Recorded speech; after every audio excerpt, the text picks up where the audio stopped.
Welcome to Quarantine TV with GoodMicWork. What's going on, everyone? Greg Morgan back at you with another Winged Eagle podcast, right smack dab in the middle of the coronavirus pandemic and our road to WrestleMania.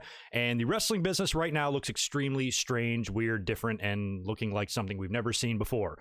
So we are back up as usual here on the channel, trying to do our best to continue business on as usual here, and we're gonna follow normally this pretty much the same format we always follow here on the Winged Eagle. We're gonna get into wrestling news. We're gonna talk about AEW, NXT, Raw, and SmackDown, and of course the current WrestleMania card, and a ton of wrestling news, including big news on WrestleMania. Changes are constantly happening and taking place with this show, and it's basically going to look nothing like any WrestleMania that we've seen before, with some of the news that came out a couple of days ago as far as what WWE has planned for that. So that's pretty much going to be the format here, and just want to say hello first. I can be seen and heard, right? Quick sound check.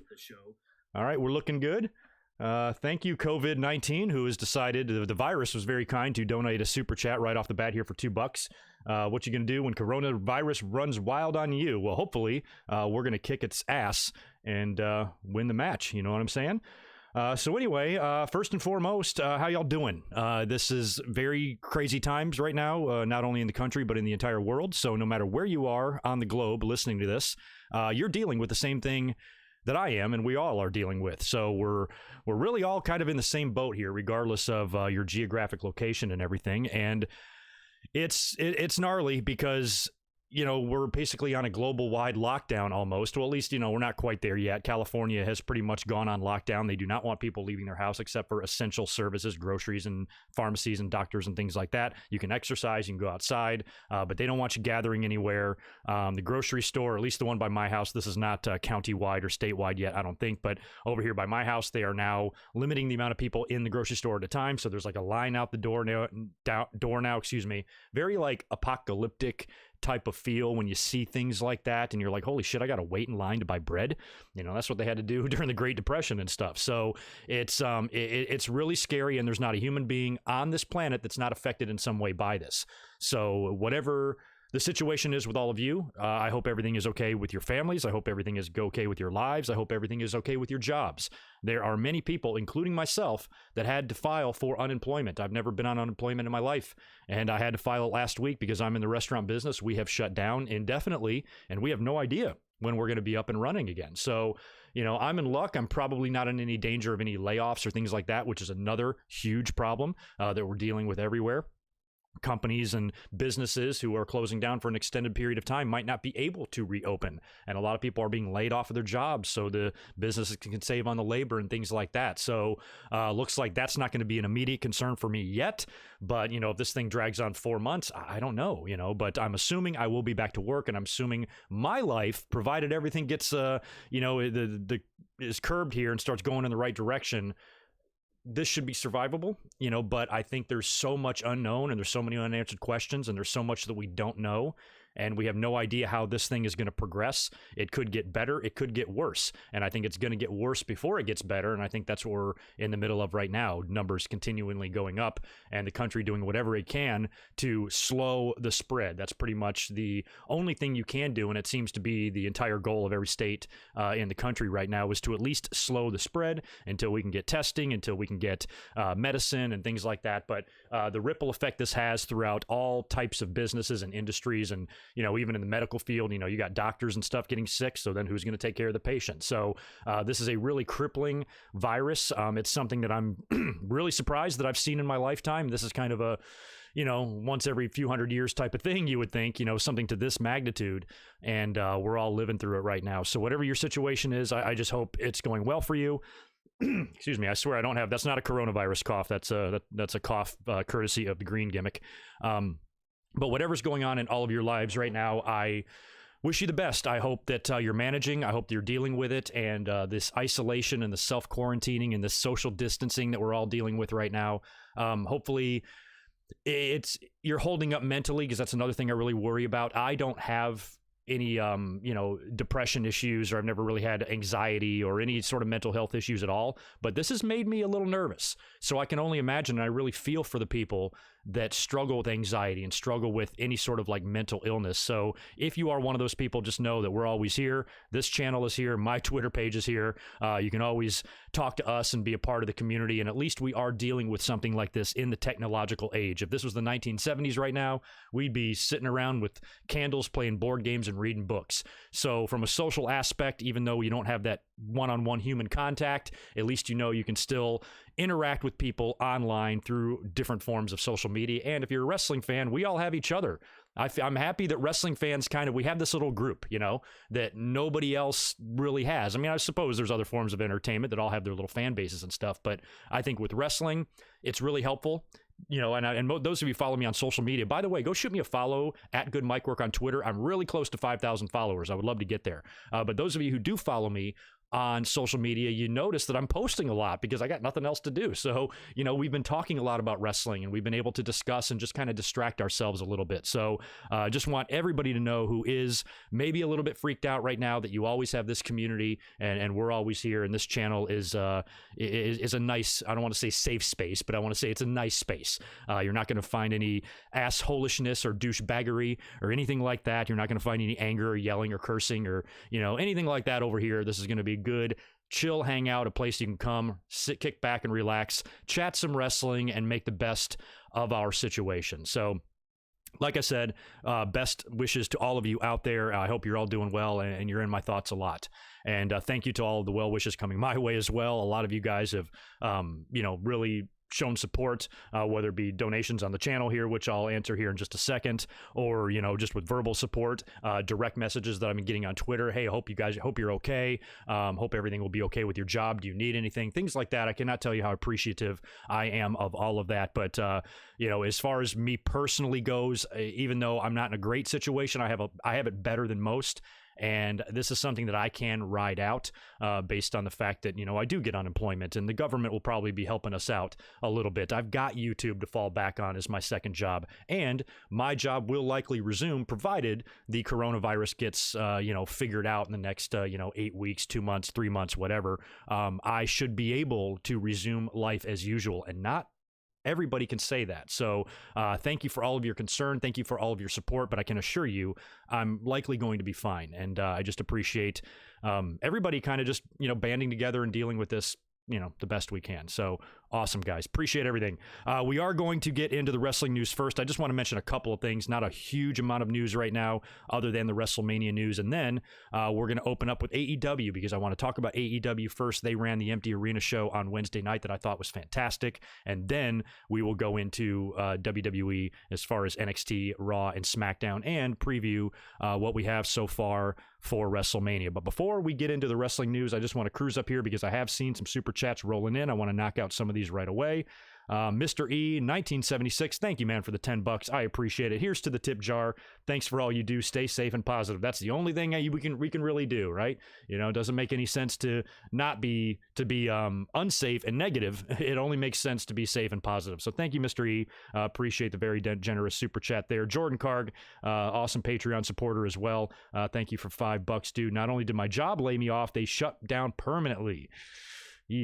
Oddly enough, not corona related, just bad. Oh, wow. Just bad timing. Cheers to a better future for all. Well, thank you, man. But if if your job is shut down, please do not super chat me anymore.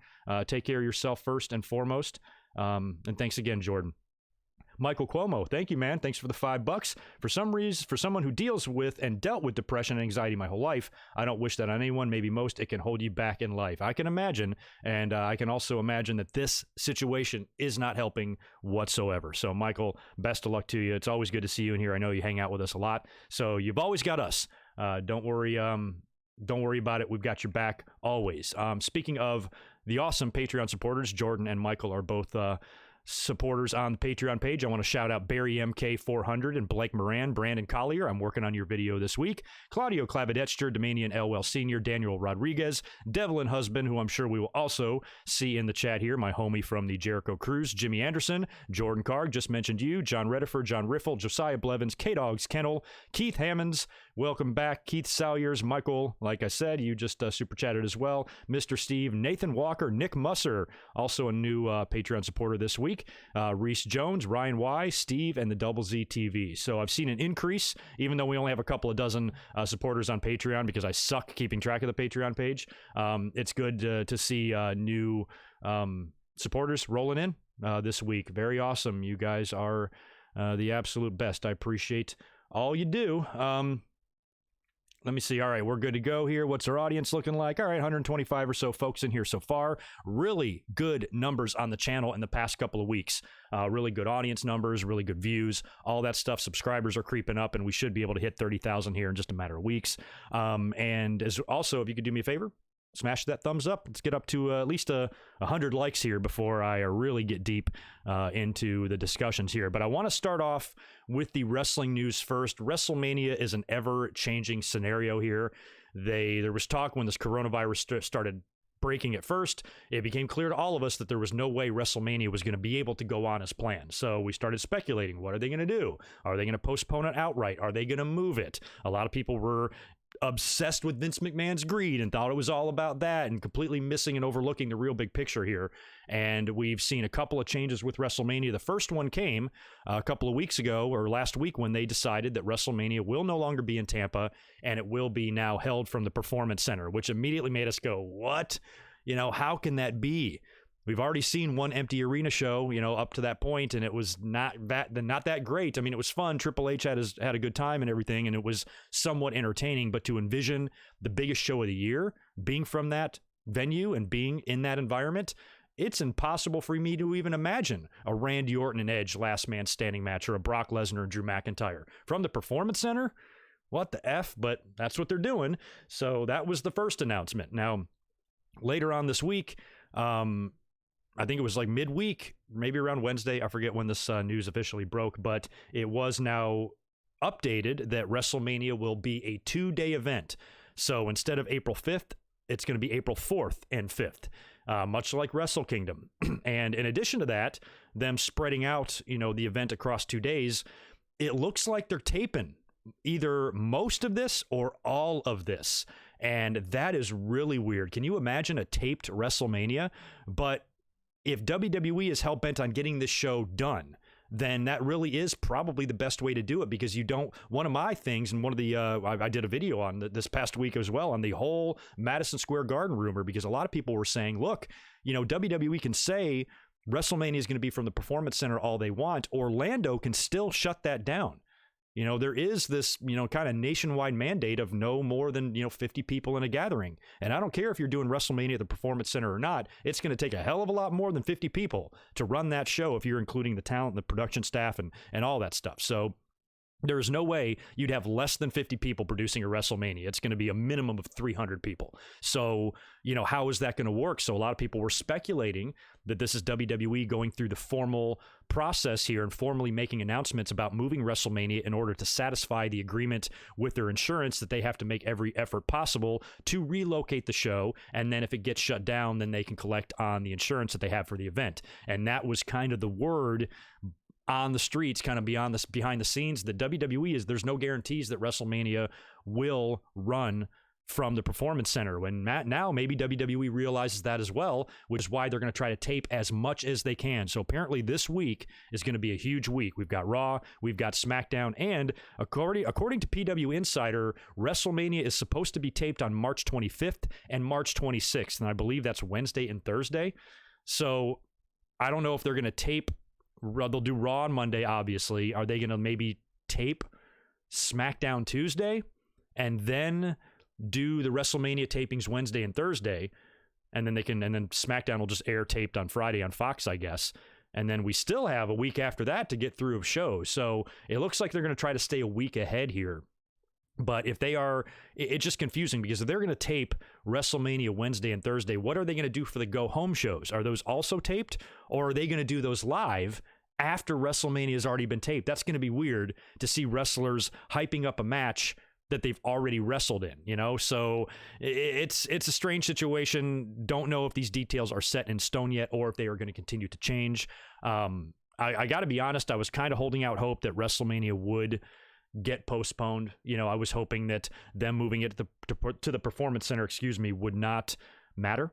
It wouldn't matter at all that the city of Orlando would shut it down anyway. And then you can kind of just pause until you can bring business back up and it's safe to go back out of your homes. And I mentioned this on my video on Wednesday, that I thought it would be a really good idea if like the very first wrestling event that's allowed to have fans in it would be WrestleMania.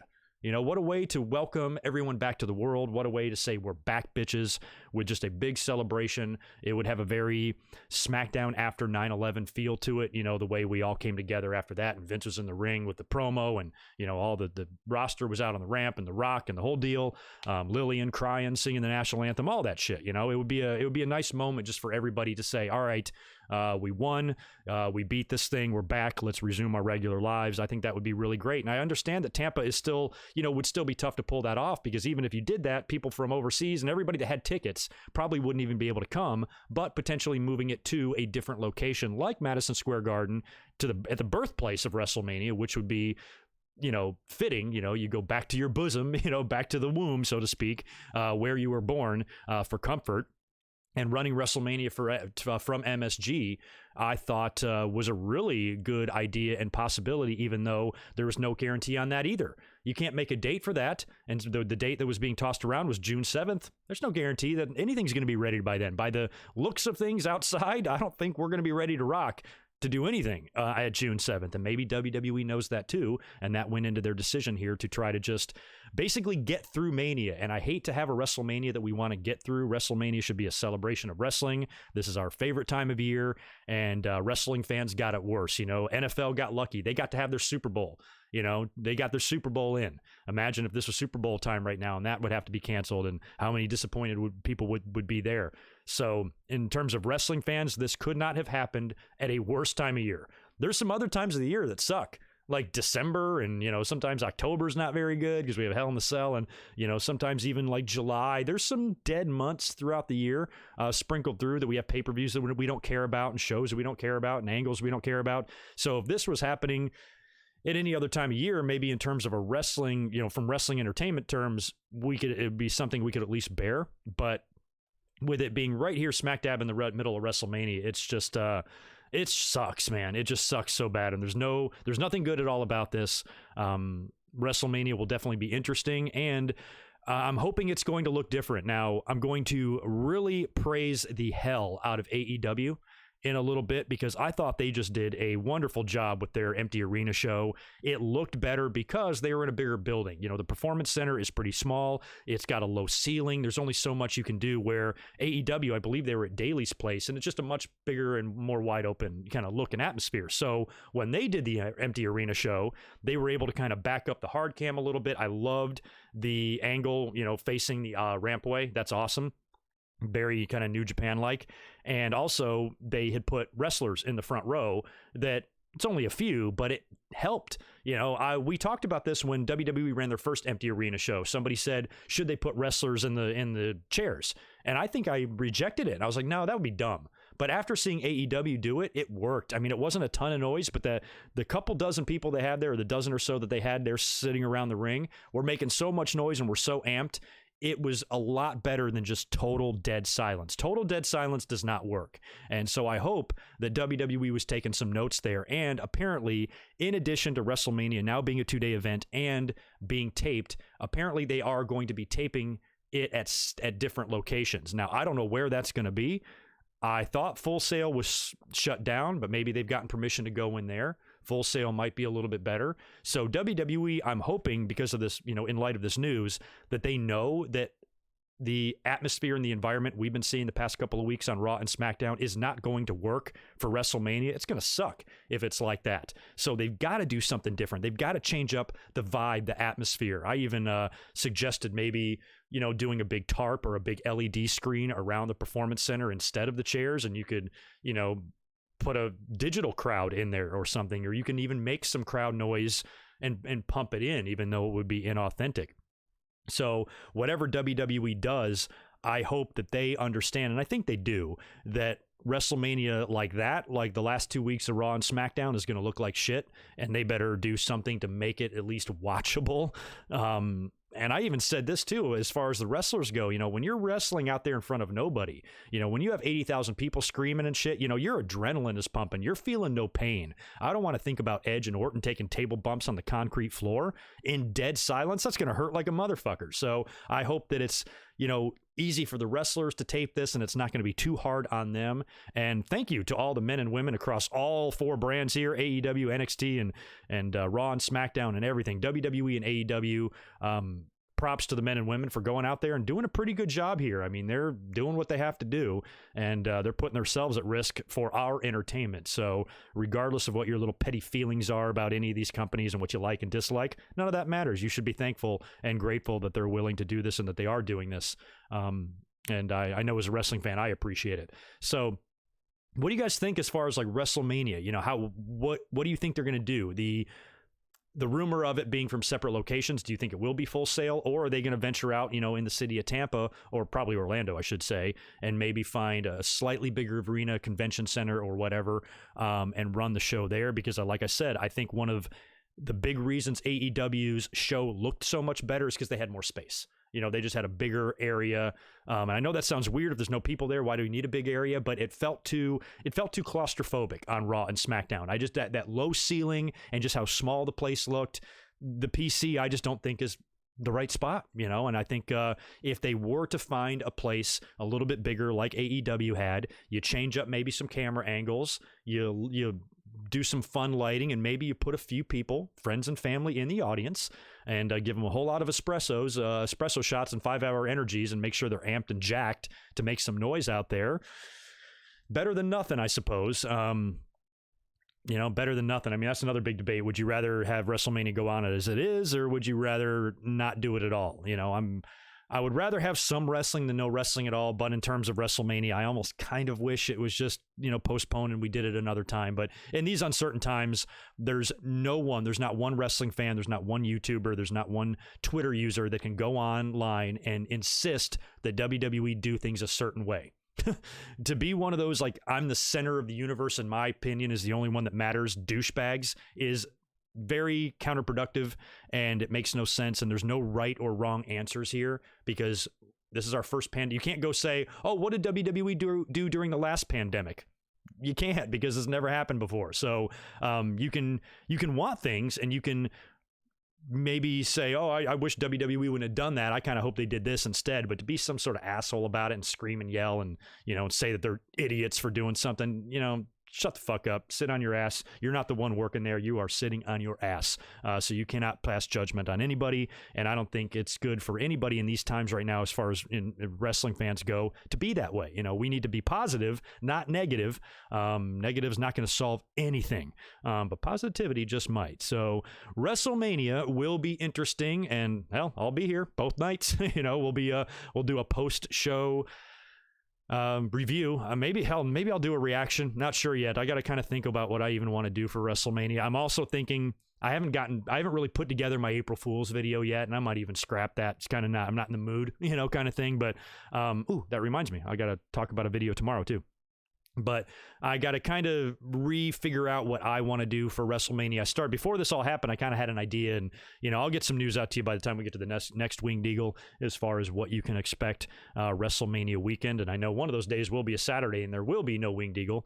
It'll have to come after, at regular time anyway. It'll have to come after the fact. But quick programming note before I move on to my next piece of news, and before I knock out a couple of super chats. Tomorrow, I had planned to release a podcast, a really fun WrestleMania-related podcast on the new generation WrestleManias, WrestleMania 10, 11, and 12. Not really a full show review of all of them, but talking about the important matches, talking about what was going on at the time in wrestling, because those years in business were real bad. 94, 95, and a lot of 96 were not great, but they were still interesting times, and I thought it might be a fun topic to discuss in a podcast. But I've changed my mind on how I want to distribute that to you. At first, I was going to record it last week, edit it, and just release it tomorrow. But since I have all this free time on my hands, let's do a live stream. So instead of having it uploaded, we're going to live stream that tomorrow. And I'm planning for that. I'll put a link up later on today.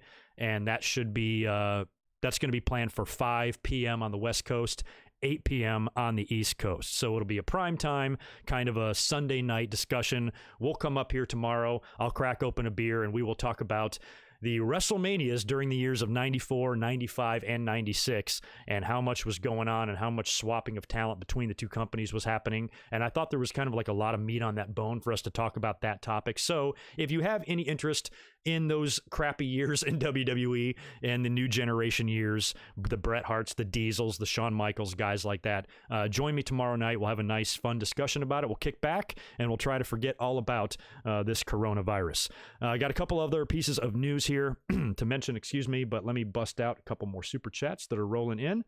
I want to make sure I got everybody. Michael, I think I got you. Yes, sir, I did. And then Crash, thank you for the $2, dude. Do you think Mania will return to Detroit anytime soon? Hell yeah, it falls under my criteria. You guys know now that I've been talking about WrestleMania for a few years, there's 2 criteria for WrestleMania going into a stadium. It's either got to be in a warm weather city or it has to have a roof. And unless you're New York, if you are in a cold weather city, you are not getting WrestleMania. So Chicago, Philly, Boston, cities like that, sorry. But Ford Field's got a roof on it. They absolutely, I think, should get a WrestleMania, but probably not before Atlanta and Minnesota and Vegas. So we got LA coming up next year, but I think Vegas will be soon to follow. Minnesota's got kind of a new stadium there, and so does Atlanta, both very beautiful buildings.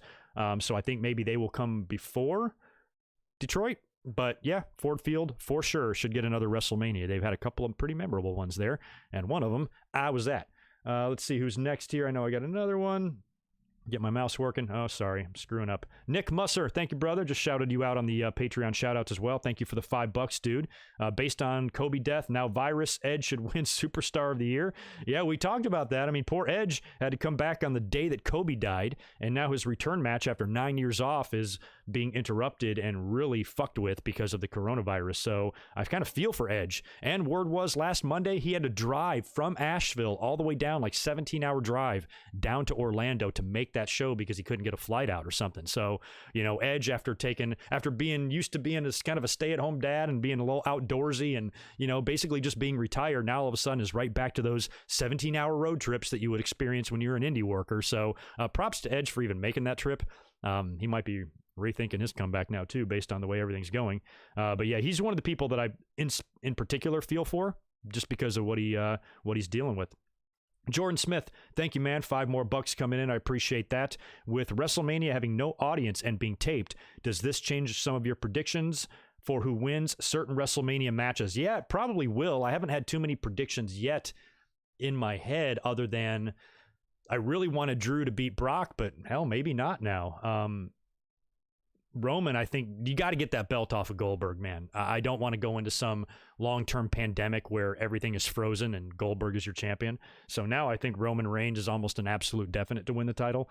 But I'd have to think about some of the other ones if the taping schedule will affect who I will predict. I don't think so, but you know, WWE might be attempting to think a little bit more long-term here for once, and because of the uncertainty, they might want to kind of lay the foundation the way they want it for when we do resume life as usual. They've got everything where they want it. So WrestleMania is their opportunity to do that.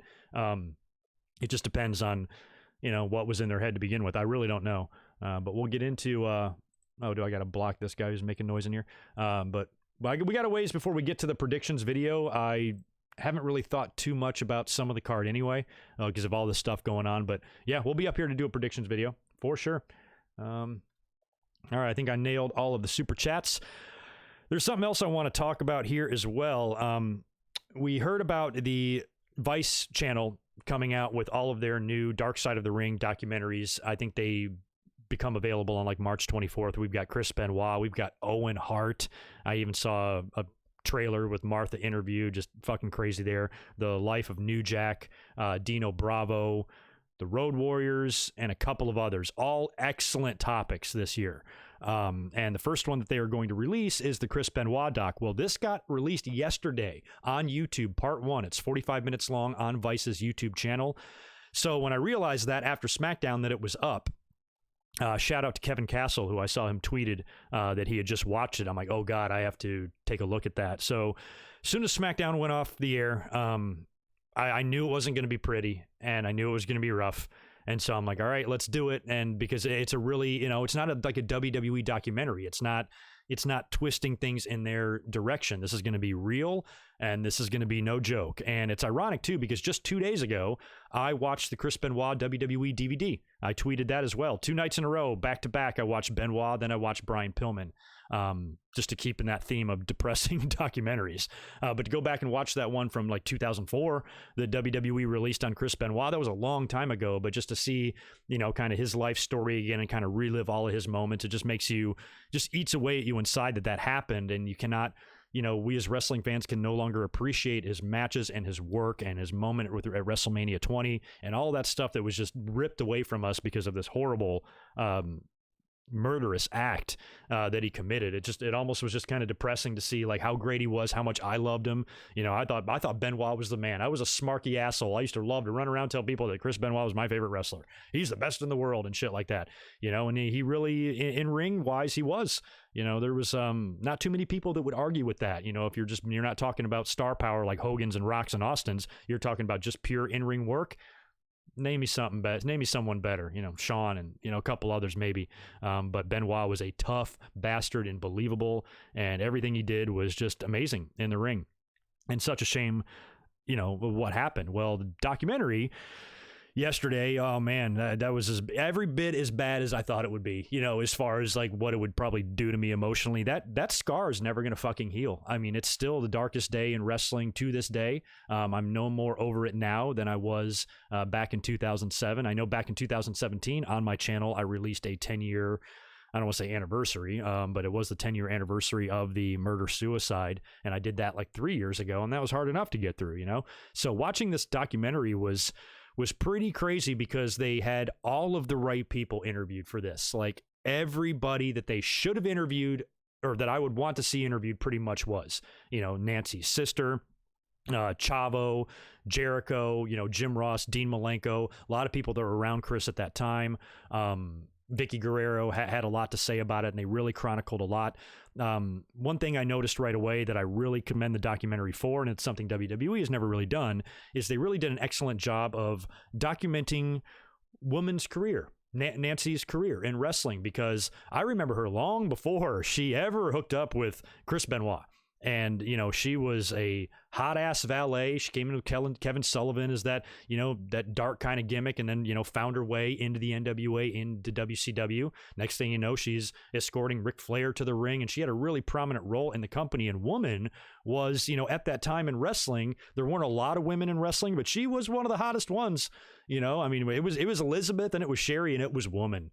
I mean, other than that, Baby Doll and some of those others, not so much. But, woman was just a really good-looking girl who could talk and really fit, I thought, in the wrestling business. Like she was a woman that felt like she belonged there. Sometimes I felt like Miss Elizabeth, as sweet as she was, she didn't belong there. I thought Elizabeth was too good for the wrestling business almost, because she was just, so soft-spoken and so nice, and everybody just treated her like an angel. Nancy felt a little bit more real. Nancy was, just a real person, and she went through her own, hardships in life, multiple marriages and drama and things like that. So really touching on her life, I thought was really important, because sometimes she gets forgotten in all of this. People don't forget that Chris Benoit killed 2 people. He killed her and his son. And sometimes I feel like people only think about Benoit and Benoit only, and don't realize that there's, other lives at play and at stake here. And there's a lot of families that were destroyed and ripped apart because of what Chris did. But, when they retell the story of his life, and incidentally, Chris Jericho was the narrator for this, and I thought he did a great job. He was kind of an on-camera narrator too, because he was talking about, he was one of the ones interviewed as well, and talked about Benoit, how he was, just a quiet guy, kind of kept to himself, and everybody had a ton of respect for him.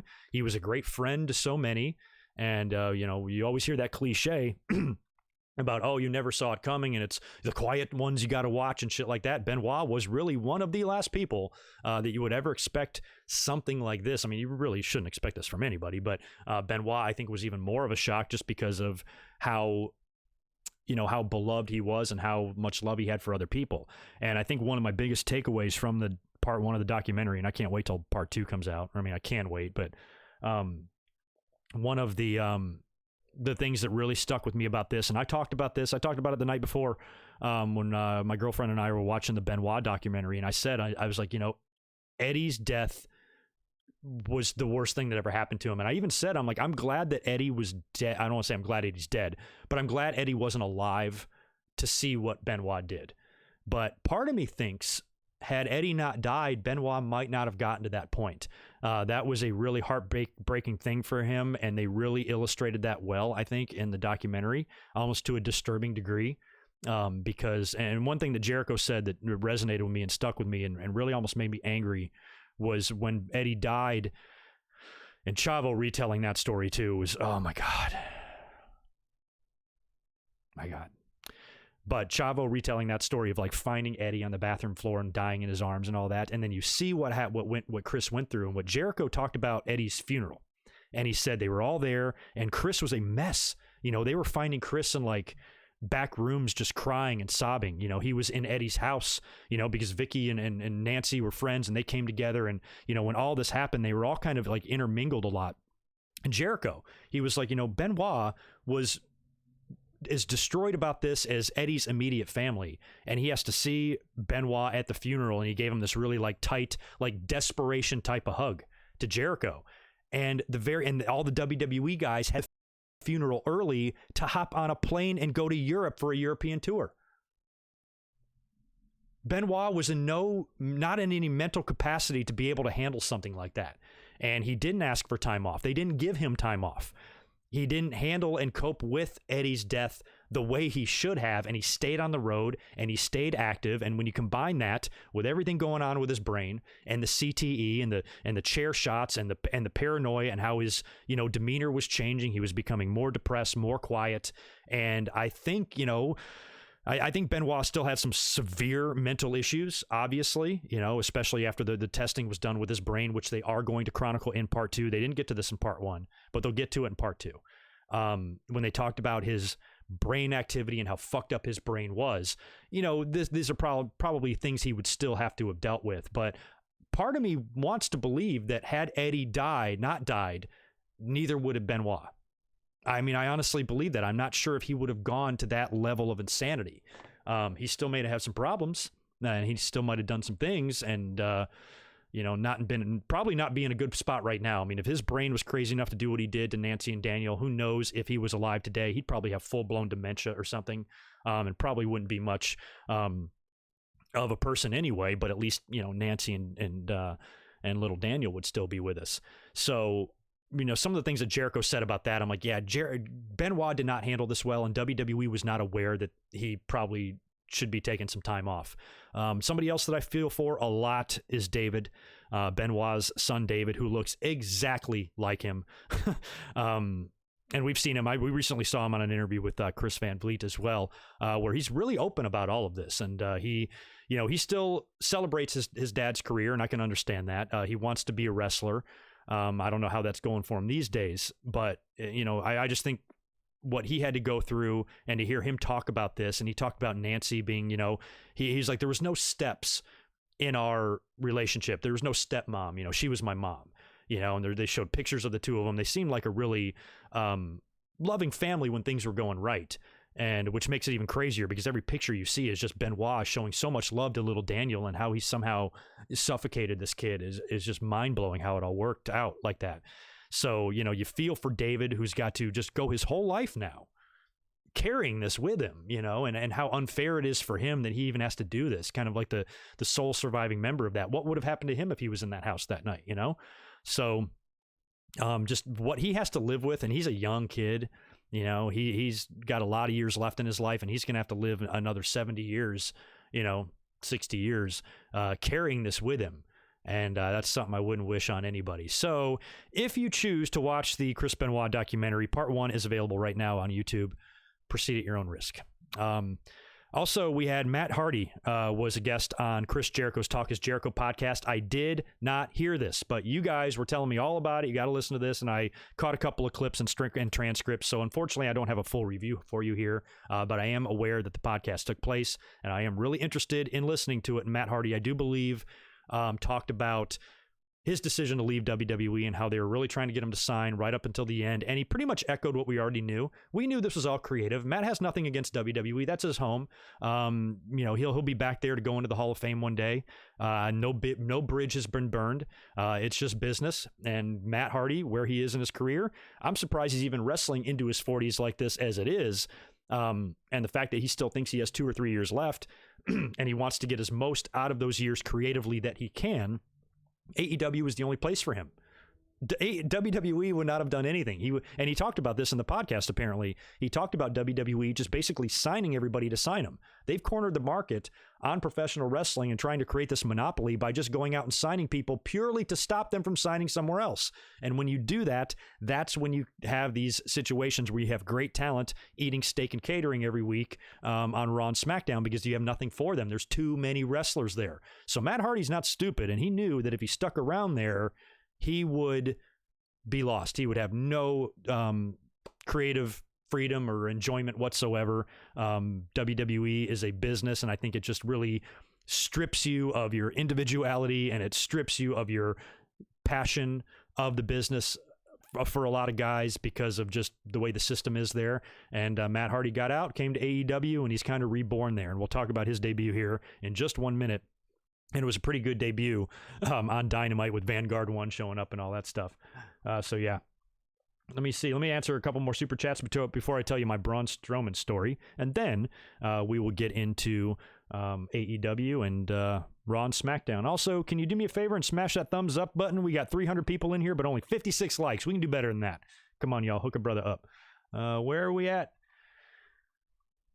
All right, hopefully I don't miss anything here. I do want to shout out Jimmy Anderson. What's up, man? Greetings from Sweden. Good to see you in here. It's evening time for you, apparently. Thanks for joining us today, and thank you for the super chat there, my friend. Chris Ludecki, good to see you as well. I sent 2 other super chats to you. Did they show up? Let's find out. Let me scroll back up. I missed. I got Nick. I might have missed you, man. I hope. Oh, yeah, I see him now. Shit, sorry, dude. You were the first one to chime in, and I missed you. I'm an asshole. If you need to block me, I understand. Anyway, let me back all the way up to Chris's original first super chat of $5. Is there any way this WrestleMania generates any revenue since there won't be any people in attendance? Probably not, other than the pay-per-view buys. I guess that's really going to be it because there is no ticket sales. You can't sell merch.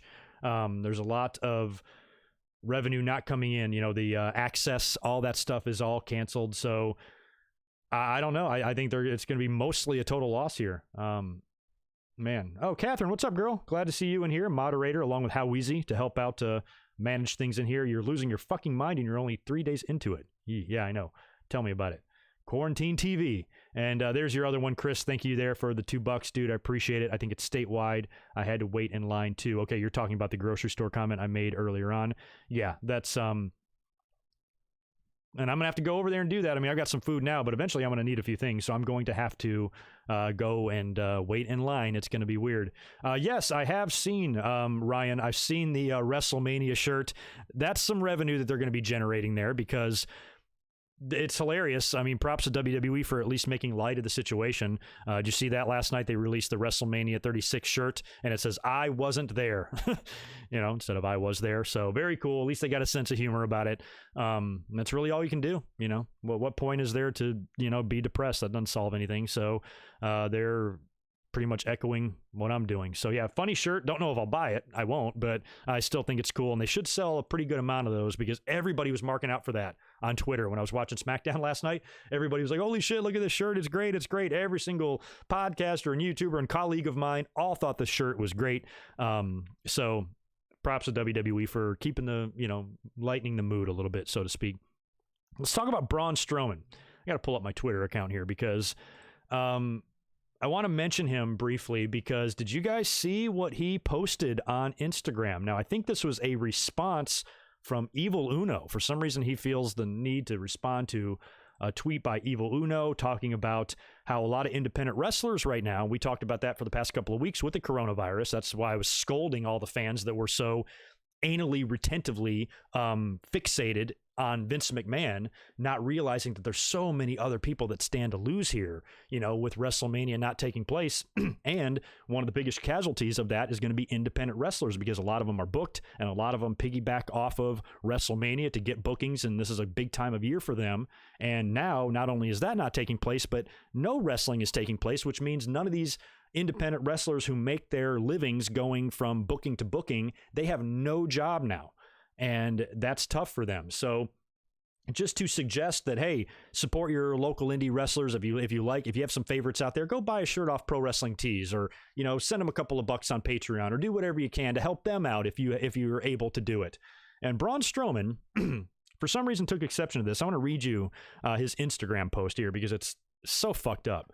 So here's what he says. Real name is Adam Scher. He's under Adam Scher 99 on Instagram. Excuse me. Let me take a sip of this lemonade.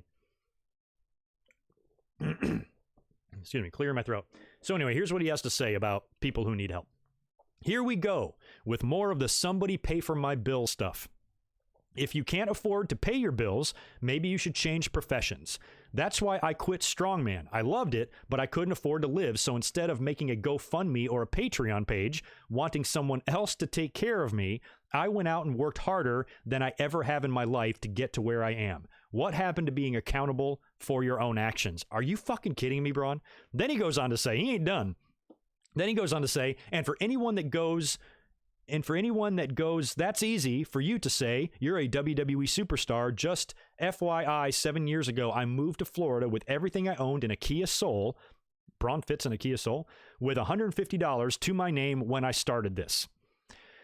This guy is so goddamn out of touch. This is probably one of the most ignorant things I've ever heard. So I screenshotted the Instagram post because I'm not on Instagram, and posted a tweet, and I tagged Braun in it because I'm not gonna be a pussy. I'm gonna tag him in it. And I was even kind of nice. I mean, I called him out for being a dumbass, but I was also kind of nice. Here's what I wrote. I said, holy shit, Braun Strowman. None of your I started with nothing story applies here.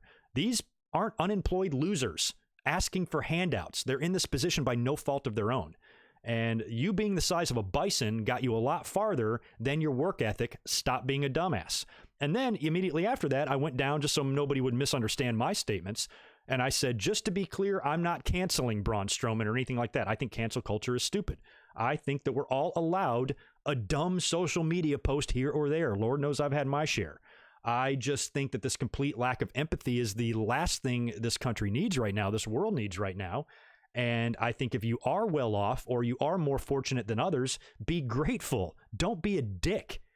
I mean, can you believe that? I mean, he's basically just saying, well, sucks for you guys. So let me ask Braun Strowman this, you big dumb idiot. What would you have done when you were driving to Florida with $150 in your pocket? What if the coronavirus hit then? And you had $150 to your name. And somebody else was on social media telling you need to rethink your life. You're a very lucky person to be in this situation. And don't act like you worked hard to get there. You are a goddamn moose. You're going to get hired based on size alone. All you got to do is not fuck up, which is what you've done. And what sucks too is that somebody tagged Braun Strowman and tell him this. You guys remember, who've been listening to me for many years, you remember how far up the ass of that guy I was during the height of his push against Roman Reigns. Even when he was starting to tease challenging Brock Lesnar, I'm like, this is the guy.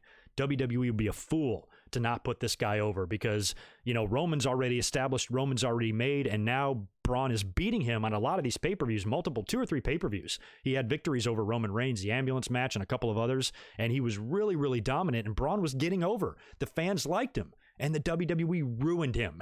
They completely sacrificed him for Brock. They rendered him down. This motherfucker doesn't even have a match at WrestleMania.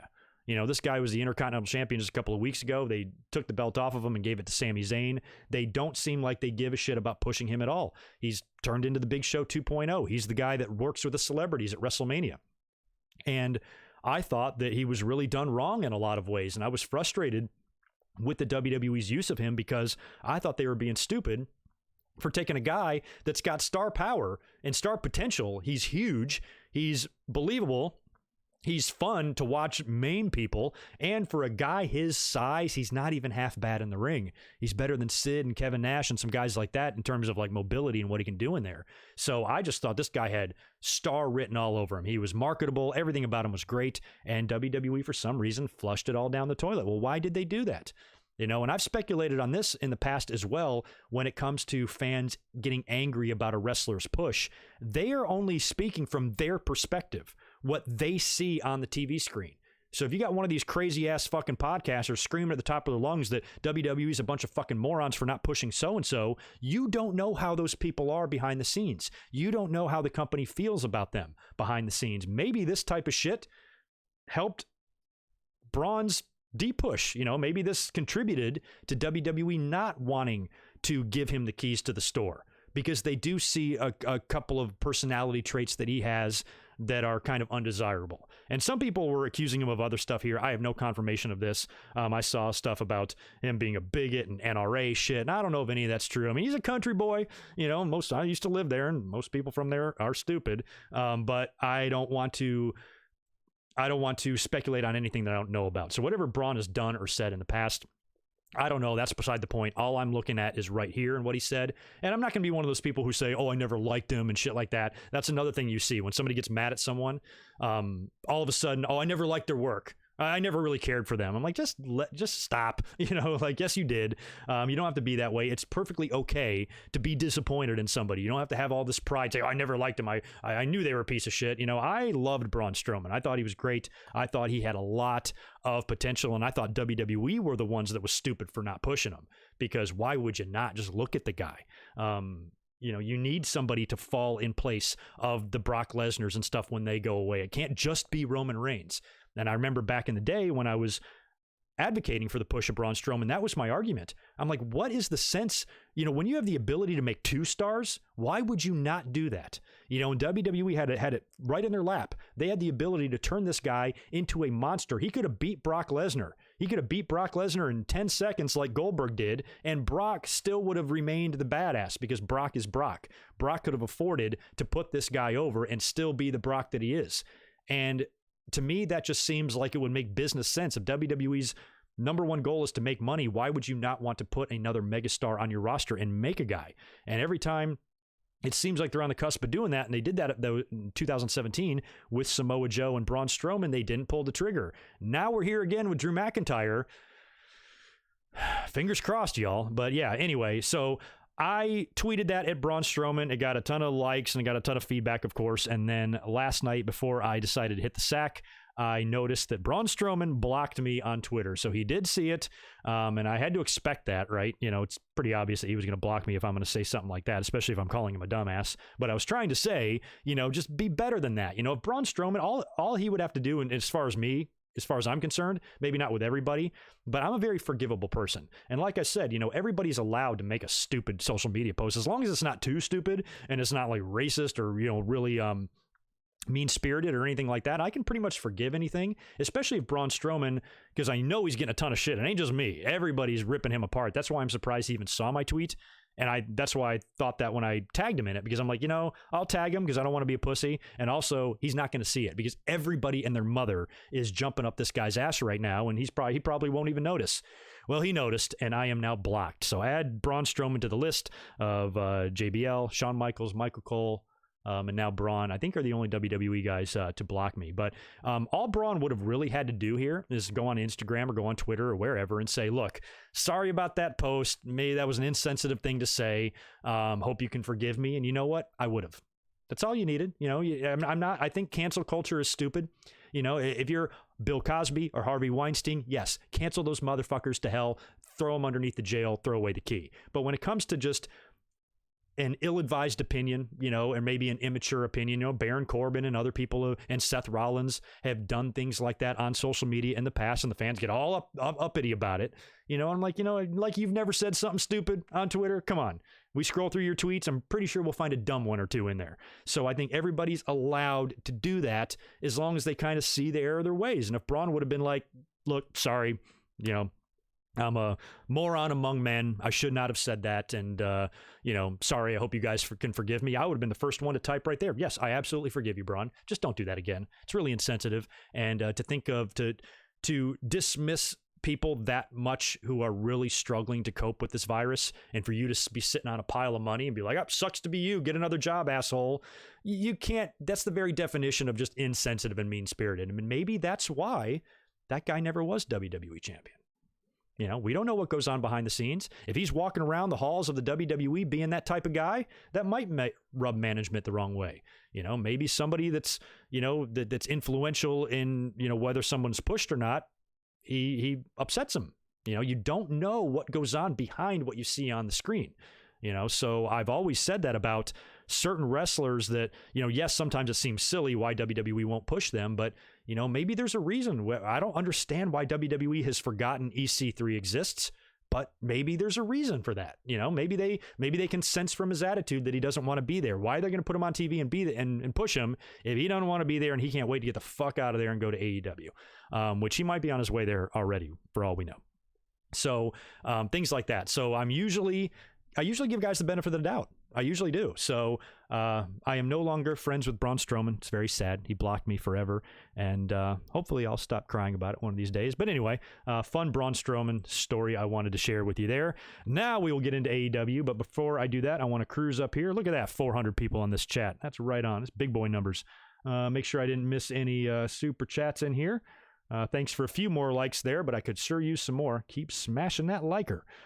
And by the way, incidentally, since I don't have to go to work today like I do most Saturdays, the audio to this episode should be up on the website and on Stitcher and iTunes and all that shit in probably just a couple of hours. Yeah.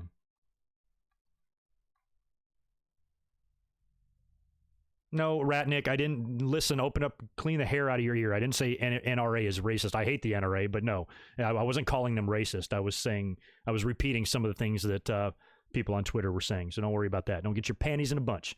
Not important. All right, let me get into AEW first. Now, normally we kind of start with Raw, and then we go into the Wednesday Night Wars, and then we finish up with Friday Night SmackDown. But I want to start with AEW this week because NXT ran a clip show. That's all they did. And normally I write down the exact ratings numbers here for both shows. I didn't this week, only because it was different. But AEW drew close to 1 million viewers this week. I want to say it was like 931,000, 950,000, something like that. So they were very close to cracking that 1 million, and they nearly doubled NXT's rating, which is not surprising. NXT drew around 500,000 for running their clip show. And I had mentioned on Wednesday on Twitter when I was watching the shows that this is AEW's chance to get their biggest rating yet. I mean, they're practically running unopposed, but still NXT managed to draw 500,000 people, and they did a good job. I think I didn't watch any of it, but I know they chronicled the entire feud of Gargano and Ciampa, so I'm sure that was all very well done. And WWE really knows how to put together video packages and hype packages and vignettes and stuff. It's something they're very good at, so I'm sure all that was great, but it wasn't anything I needed to see. AEW was still going to be trying to put on a brand new live show, so I kind of had my sights focused on them. And like I said, I loved the look of it. Now, the show opened up with Cody Rhodes and the Elite kind of in the ring. It was all dark, and at first I was getting a vibe. I'm like, oh man, this looks almost worse than Raw and SmackDown. A lot of people were saying it looks very much like community theater, which I thought was interesting because it was so dead silent, and they're in there almost like monologuing, very strange. It was a little dramatic, I guess, maybe even over dramatic, some might say, but I still like the message. Cody is, he's the figurehead there. He needs to be talking to everybody and saying, hey, look, we're going to deal with this anyway, the best way we can. Wkenny Omega and all of AEW, props to them too, constantly on the show. If you noticed, they weren't saying like next week. They never said next week on Dynamite. They were all saying like at the next Dynamite, acknowledging that they have no idea when the next show is going to come. They have no idea what the future holds. And that was smart, I thought, because there is no guarantee that the show, is going to go on, next week. So they had spent most of the show hyping up Blood and Guts, which is still scheduled or was still scheduled for next week. And that's that big War Games match. And we'll talk about how they set that up in the main event here in a minute. But a couple of days ago on social media, AEW and Tony Khan did officially announce that Dynamite is still happening this week, but the Blood and Guts match is not. Basically, it's just not the right time. It's not an appropriate match to have right now, and I couldn't agree more.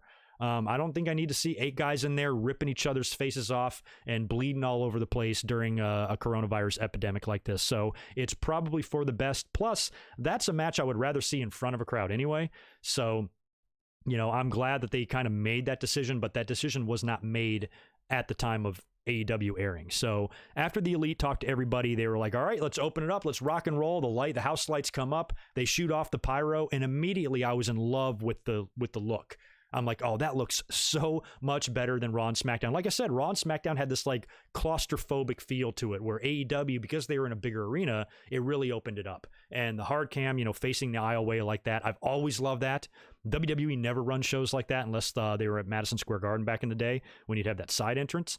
Other than that, you never got that from WWE. It's more of a kind of a Japan thing, and WCW I think did it a time or two as well. So I liked that right off the bat, and even the set, it didn't even look all that bad in the empty arena. And they had put, MJF, Shawn Spears, Colt Cabana, a bunch of wrestlers, I don't know, maybe 15 or so wrestlers around the ring, and they made so much damn noise. And even though it wasn't a ton of noise, it was like, it felt like an NWA show, like a studio show, or it felt like a very small independent show. So even though at first I thought that might not be a good idea, some noise is better than no noise. And when we've seen that on Raw and SmackDown, when I was watching Raw and SmackDown SmackDown last night, which I'll talk about in a minute, when they did the spot where Otis, Spears, Miz and Morrison through the barricade, and I'm like, that just doesn't seem right like that. You need somebody out there reacting, and just dead silence ain't gonna work. And AEW, it was funny. I kind of thought WWE would know how to do this better than them, but they got it right. They got it right on Wednesday, and I think if they produce their TV in a similar kind of way for every Dynamite that we have during this pandemic, they might be able to put on semi-entertaining shows. And I thought a lot of the matches were pretty decent as well. So they had Tony Schiavone. He was interviewing MJF. He was out there with like a stack of money gambling on the matches with Shawn Spears. I think he even asks Schiavone if he wants to get in on it. And Schiavone's like, yeah. When the camera kind of turned away, he's like, yeah, I'll get in on it. Schiavone is an absolute legend. The first match we had was the Lucha Brothers defeating the Best Friends. We had Brandy was reprising her role in WWE as a ring announcer. It even had on the lower thirds there, it said she would never ring announce again, and here she is doing that. And Brandy is a good ring announcer. She is. Brandy's great. I'd be fine with her doing that more often, but you got Justin Roberts there. You don't really need her. So Brandy handling the ring announcing duties. She was at ringside at the timekeeper's area for the whole show. The Lucha Brothers got the win over the Best Friends, and then after the match, they did an interview on the stage, I believe, and that's when Chuck Taylor, or I guess both of them did, Trent did too, they challenged the Luchas at the next Dynamite, not next week, but the next Dynamite, to a parking lot brawl. So apparently they're just going to have a straight-up street fight somewhere in a parking lot this week on Dynamite, which as of right now, as of the recording of this, is still a go. And we'll talk about what they've have in place or plan for Dynamite instead of the Blood and Guts here in just a minute. We had a not horrible couple of botches in here that made me grit my teeth a little bit, but not a horrible four-way between Riho, Penelope Ford, Hikaru Shida, and Chris Statlander. Hikaru Shida got the win there. One thing I noticed is that Penelope Ford is a lot better than I thought she was. I didn't think she was that good.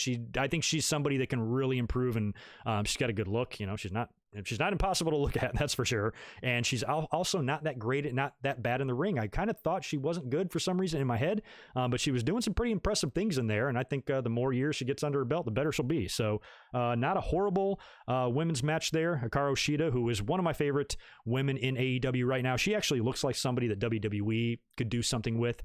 She's got a good look. She's good in the ring, and I think she could really do fun things with like Kairi Sane and Asuka and Io Shirai and ladies like that in WWE. So good to see her there winning some matches, and I think she's going to be a contender for the title pretty soon, and will probably hold it at some point in AEW. Colt Cabana, right after the match, he was at ringside. He was interviewed, and he's talking shit about Kip Sabian, who was out there with Penelope Ford, and Kip comes over to get in his face, and Colt just kind of casually shoves him away, and I think he even slaps him or something, and Kip kind of gets spooked and goes away. So Colt really, stood his ground there, and he wasn't taking any shit from anybody. And so far, in his short time in AEW, he is super entertaining. I think AEW is a great spot for him. We had Jon Moxley interviewed outside. He still has that really expensive of car. He's not cleared to be in the building, and he talked some more shit and said, he'll be back one day, gets in the car and drives away. So that was that.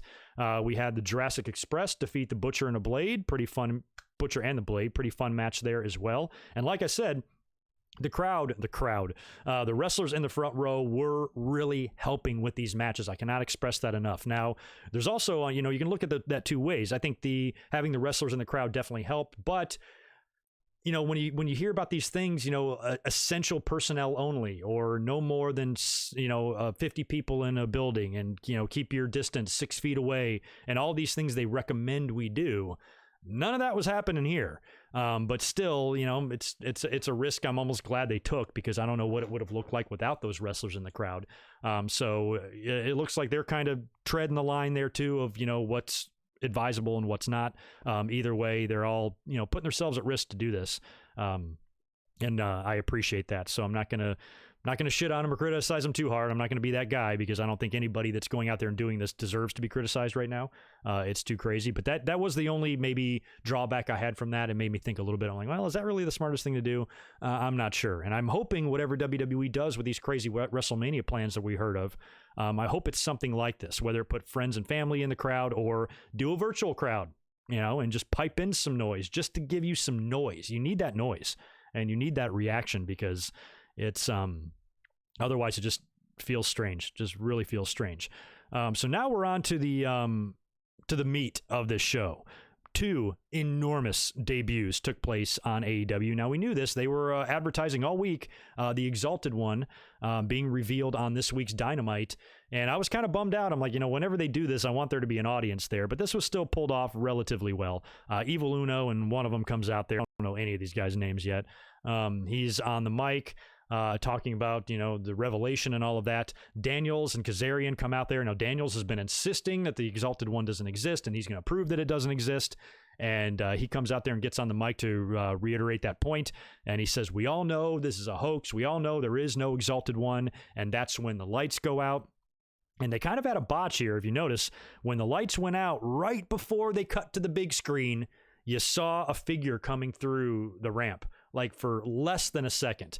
And they caught a little bit of Brodie Lee walking out to do the deal after the Tron video. So anyway, lights go out. You see the figure walking up in kind of like a long white robe with some blue spots on it or some shit.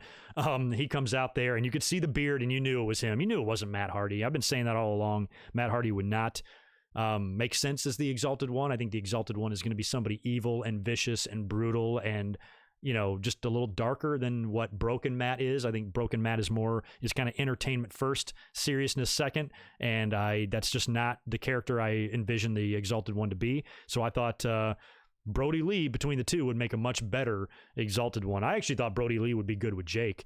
But him being the Exalted One, I'm thrilled about, because that's exactly, what he needs to do. He needs to be in a position where he can be utilized to his proper potential. He comes into full view there on the screen, takes off the hood. He says, I am Brodie Lee, goes on to say a few things about what he's there to do. My favorite line of the whole thing was when he talked to Daniels, and he said, you're not the first out of touch old man to not believe in me. Great fucking line there. And when they cut back to the arena, you've got SCU, who were on the ramp before the Tron started playing. They're now in the ring. The lights come up, and Brodie Lee is standing behind him, and he and the Dark Order beat down SCU. So he's here now. Brodie Lee is there, and the only thing I can imagine, and the only thing I think would have been cool, is if it would have had an audience to react to that. I think the audience would have popped really hard for his face, because Luke Harper, Brodie Lee, he's somebody that, even though WWE didn't even come close to utilizing to his potential, as somebody that all the fans like. Everybody roots for him. Everybody likes him. Everybody thinks he's a great hand. He's good in the ring. He's just an overall nice guy. I remember like 3 or 4 years ago. It's been a while now, maybe like 3. I listened to his interview on when he was still working for WWE and he was like Intercontinental Champion. He was on Jericho's podcast. And I was like, man, this guy sounds like a really cool dude. Just down to earth, good guy, nothing unsavory about him at all. How can you not root for a guy like this? And he's one of the good guys, you know? And when he was in WWE and you heard stories about him wanting his release and WWE's like, no, fuck you. You know, I'm like, this guy's almost 40 years old. He probably is 40 now. And you were basically taking somebody's life and flushing it down the toilet. Somebody that doesn't want to be there, WWE, just let him go. And I know WWE has every right to keep him there, but he's not The Rock. You know, he's not John Cena. If he goes somewhere else, it's not going to harm WWE in the slightest. They're only doing it out of spite. They're only doing it to be petty because they're assholes. And it drove me so crazy. They're doing the same thing to Revival right now. And to do that to him when he clearly just doesn't want to be there and they would not let him go and it took forever. And finally, we got the news that Luke Harper has been granted his release. Thank God. He can go now to AEW, and right off the bat, almost immediately, he's taking pictures with Sammy Guevara, and he's hanging out and hobnobbing with AEW guys, so he was ready to get over there. Now he's there, and it took all this time for him to get there, and now the coronavirus hits. So much like Edge, you know, whose big return kind of gets, damaged a little bit by this whole deal. I feel the same is true for Luke Harper, but I think the fans are going to support him so much that they're going to give this gimmick a chance, and I think it's going to help the Dark Order. Remember when the Dark Order first started? I thought it was one of the dumbest fucking gimmicks and the dumbest factions I've ever seen. Still not a huge deal of the gimp masks and everything they do, but adding Brodie Lee to this immediately makes it credible. You know, because Brodie Lee's a badass, you know, and he's going to go on to do some things. So very cool segment there. It was well done, even though that small botch there. And like I said, my only regret is that they didn't have an audience there to react to that, because that would have been awesome. We then had a Jake the Snake Roberts and Lance Archer promo. Jake was talking about Lance, what a badass he is, and that Cody is fucked and whatever he said. And then they cut to, I guess it was called the Murder Hawk Mansion. They cut to this like vignette. And it's kind of like in this backwoods, backyard, country bumpkin type of shack. And there's a ring in the middle. And there's all these like, you know, dirty looking locals around there. And Lance Archer, it's probably about 20 of them. And Lance Archer is in this ring and he just beats the shit out of all of them as Jake sits there and like observes. And I don't know if any of you seen, it's kind of a wrestling related movie. On my way back from the Jericho cruise on the flight home, we watched Peanut Butter Falcon. It's got Shia LaBeouf in it. And I've never seen him in anything really. Never saw the Transformers movies or anything like that, but he was in that, and it's a little independent film, and he's got a mentally handicapped boy that kind of follows him around, and he befriends him, and he wants to become a wrestler, and you know, and they finally get to this final scene where it's a very similar scene to what we saw here. And Jake the Snake Roberts is in Peanut Butter Falcon, and he was in that final scene in the movie, you know, sitting back and observing in much the same way. So if you've ever seen that movie, you'll know what I'm talking about there, but it kind of reminded me of that a little bit. But basically, Lance Archer just destroys everybody, takes like the final guy and throws him on top of the hood of the car, basically just displaying how awesome and badass and strong Lance Archer is, you know, and we'll see what kind of a run he can have here. He's in the twilight of his career too. Lance Archer is 43 years old.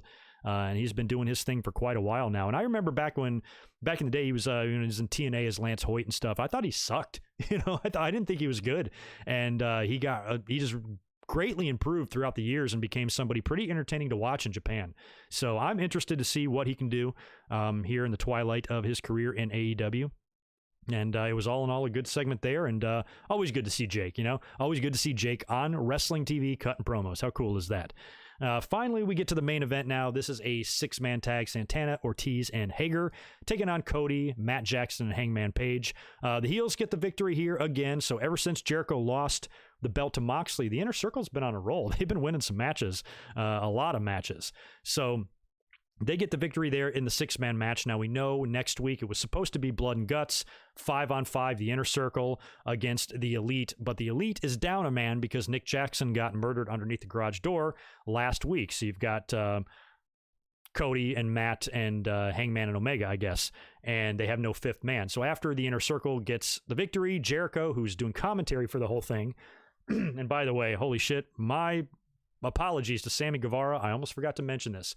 When Inner Circle was making their entrance for the match, Jericho was on commentary and he came out to Judas, and Sammy Guevara got on the mic and sang Judas extremely loudly and obnoxiously, but Sammy Guevara is one of the most consistently entertaining people in all of professional wrestling.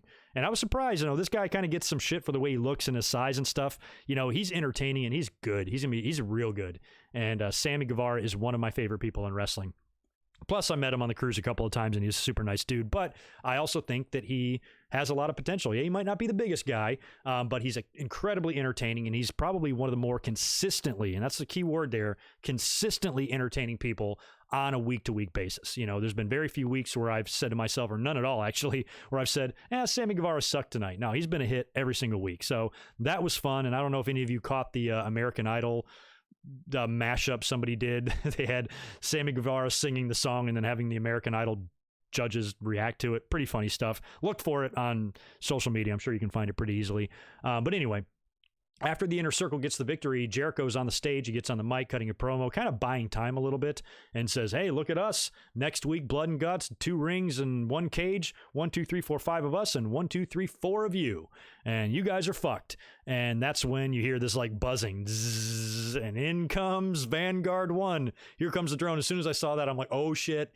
Here comes Vanguard 1. Comes down, lowers himself right to the middle of the ring and sits there. And I forgot who said, was it Cody? I forgot who got on the mic and said that, they called in a favor and they do have a 5th man. And then the camera cuts up to the rafters right behind him. And you just see Broken Matt. He doesn't say anything. He's just standing there. He's got a red streak in his hair now instead of the white streak.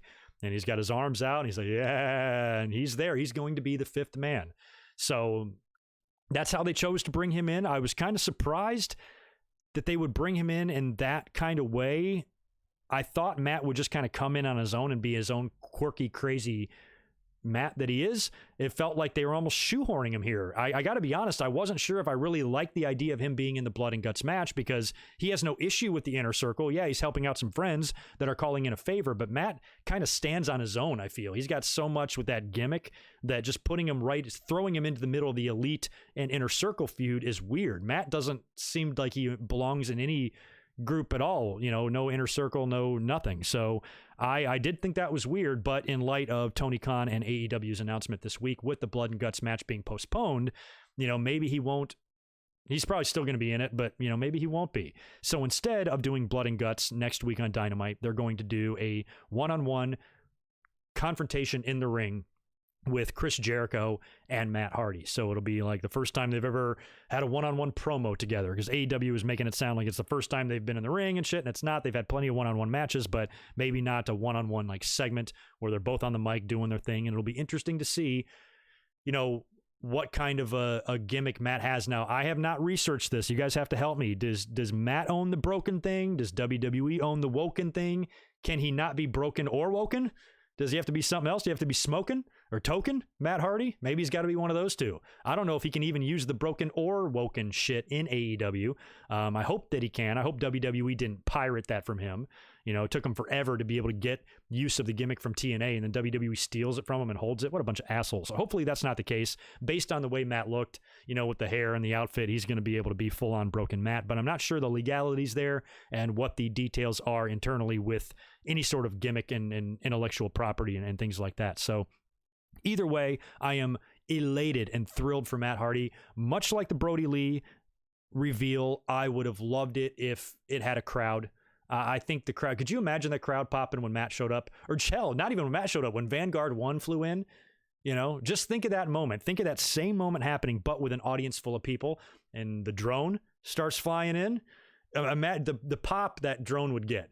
The drone would get a stone cold Steve Austin pop. Probably one of the loudest pops of the year would go to a drone. How crazy is that? And it would have happened too. It. So that's my only real regret there. I'm so frustrated about this coronavirus and this shit, because I think it could have been so great if those moments had an audience and we were able to experience them like we're used to experiencing everything in wrestling. So good stuff there. And overall, just excellent show. I had my doubts. I got to be honest. I'm fully on in support of AEW. I think they're doing a great job so far for a newcomer, for a brand new company like this that just started up back in October. I think they're doing a hell of a lot more right than they're doing wrong.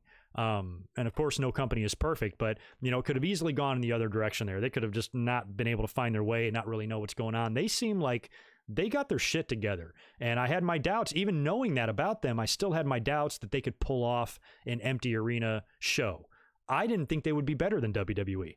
I was like, well, WWE's got so much, they just got so much ability and money to do whatever they want. They're probably going to be able to do this better. Oh no, AEW far exceeded them as far as how they produced an empty arena show. So props to AEW. Excellent job by the men and women production staff, everybody involved there.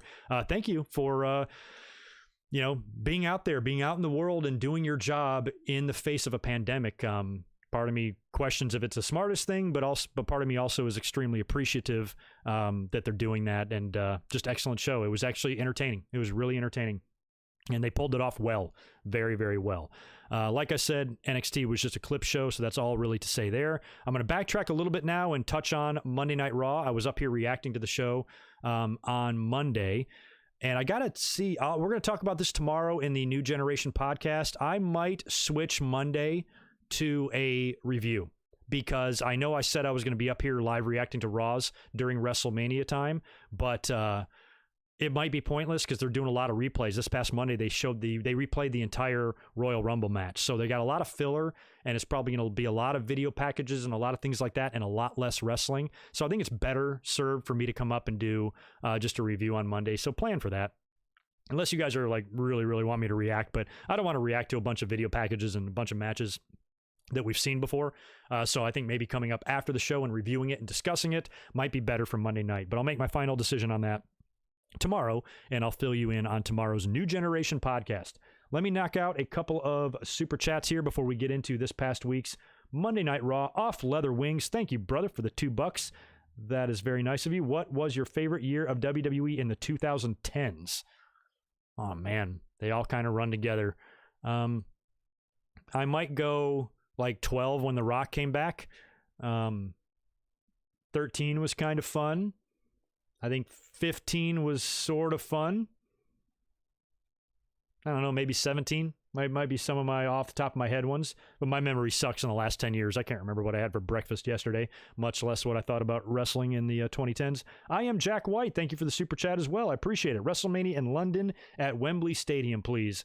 Man, that would be nice. Wembley and the fans over there deserve it. I personally, at this point in time, don't see a WrestleMania going over there, but I would love to see a SummerSlam go back to Wembley. That would be really cool, but just with the time change and stuff and everything, I've always been, it's never been an issue of whether or not they should go. Yes, they should. It's just a whether they will. I just think with the time differences and stuff, it was not something that I thought WWE would want to do, based on the fact that they're based here in the States, and this is where the majority of their business comes. It might cost them a little bit more money to go do it over there. They might get less, interaction from the U.S. crowd, less pay-per-view buys, or something like that. That's the only thing I thought might be roadblocking them there. But if they can't get a WrestleMania, put a SummerSlam back in there just for old time's sake, back in '92. How old is Wembley Stadium? That stadium's been there since like the 70s, hasn't it? My God, that's old. But anyway, I would be fine with the City of London getting more in the future. They sure as hell deserves it. Thank you for that, Cole and Michael. Matt owns Broken. That's good. Well, I figured he did. He wouldn't show up in that getup if he couldn't use it, but I didn't know if he'd be smoking or toking Matt instead. That's all. I don't know about Marty. Marty Scurll regretting his decision to stay in ROH 3 years down the road. I don't know. I'm surprised he didn't go to AEW. I thought for sure he would. He was on one of their shows, right? Didn't he do All Out, like the first one? And I always like Marty Scurll. He showed up in NWA a little bit too. And maybe he prefers doing this. Maybe he doesn't want to work for one of the big two, because that's the thing. It's that big fish in a little pond type of thing. AEW would utilize him well because they don't have like an ass load of talent there. They don't have more star power than they know what to do with. So you could definitely find room for Marty there. Definitely not in WWE though. But a guy like Marty Scurll sticking around in Ring of Honor and bouncing around NWA and other places like that, at least he knows he's going to be the top dog.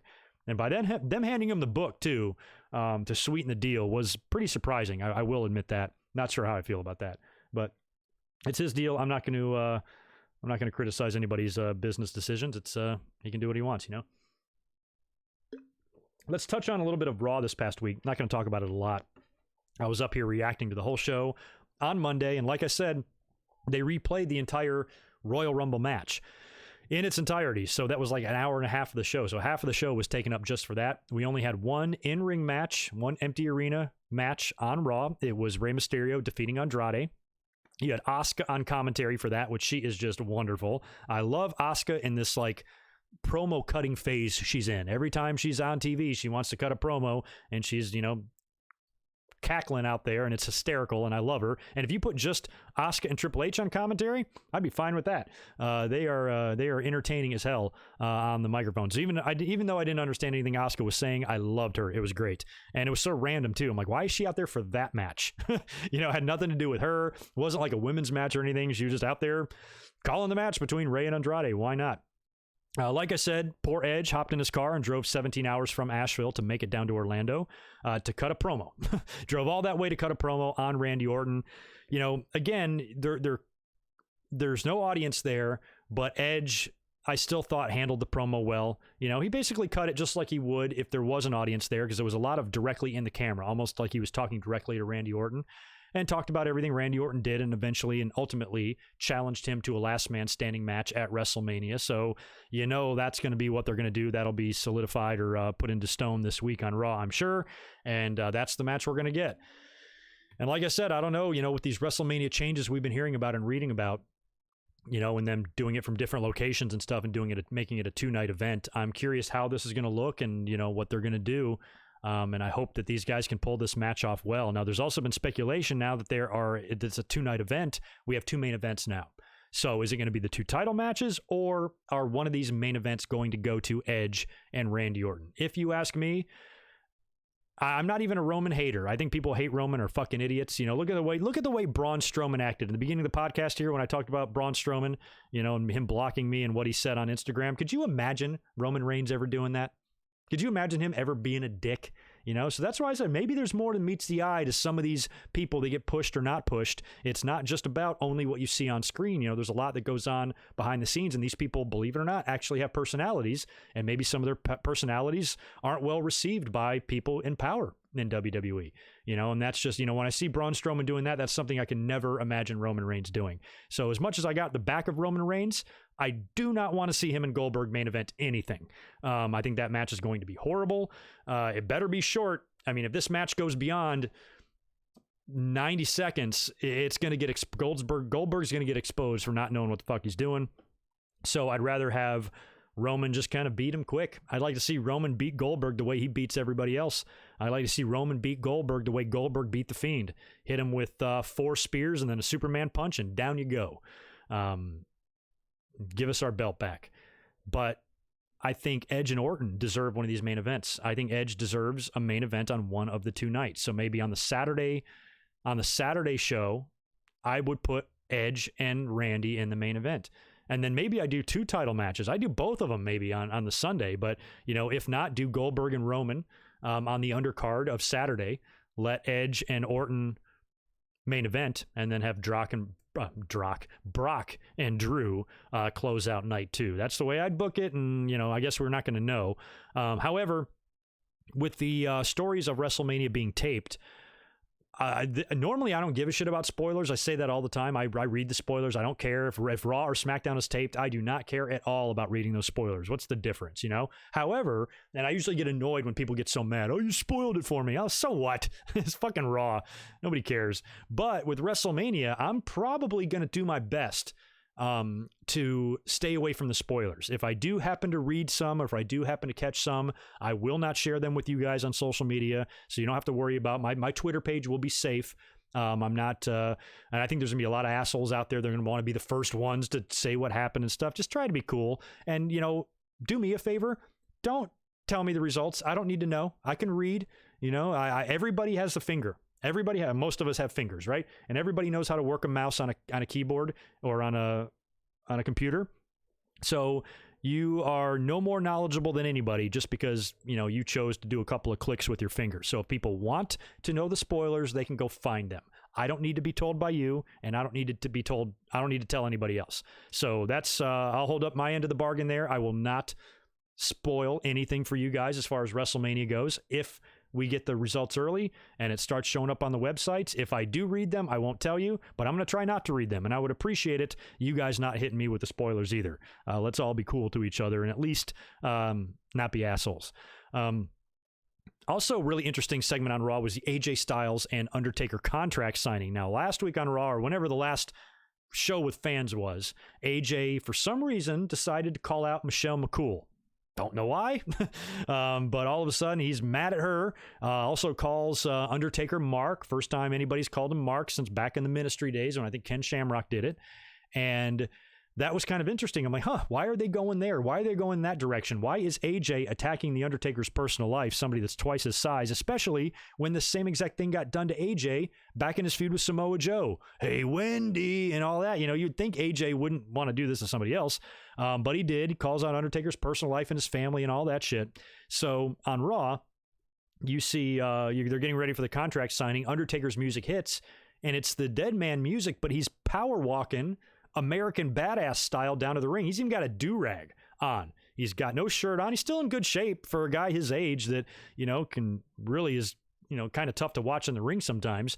But he looked very much like American Badass Undertaker. Now, I had speculated on this when AJ first made those comments, and I said, I even did a video last summer about how I really, really think The Undertaker should retire this year's Survivor Series, because if they book it on the 22nd, it'll be the 30th anniversary of his debut to the day, and it'll be a perfect day for him to finally say goodbye on the same day in the same event that he showed up in our lives. So he's got to wrestle at least until then. But I've also said over the years that when this guy does go into the Hall of Fame, what is this Hall of Fame speech going to be like? We've never seen The Undertaker at the Hall of Fame.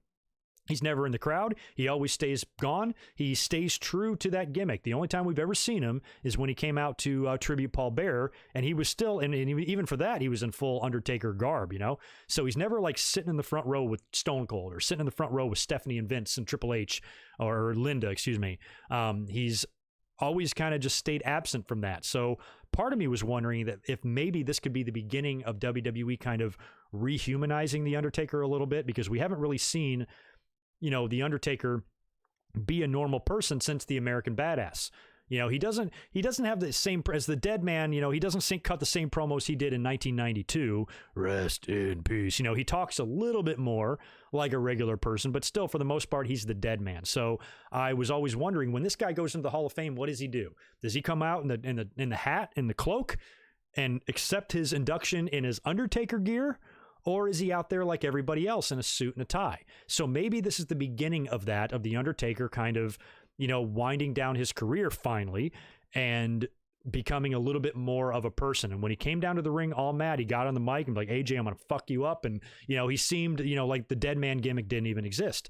So I think that could maybe all be tied in here. And plus, there was something going on with Michelle. She got all bent out of shape about some countdown the WWE had in a magazine or on their website or something about the top whatever women in the company, and she wasn't on there, and she took exception to it, and she was mad.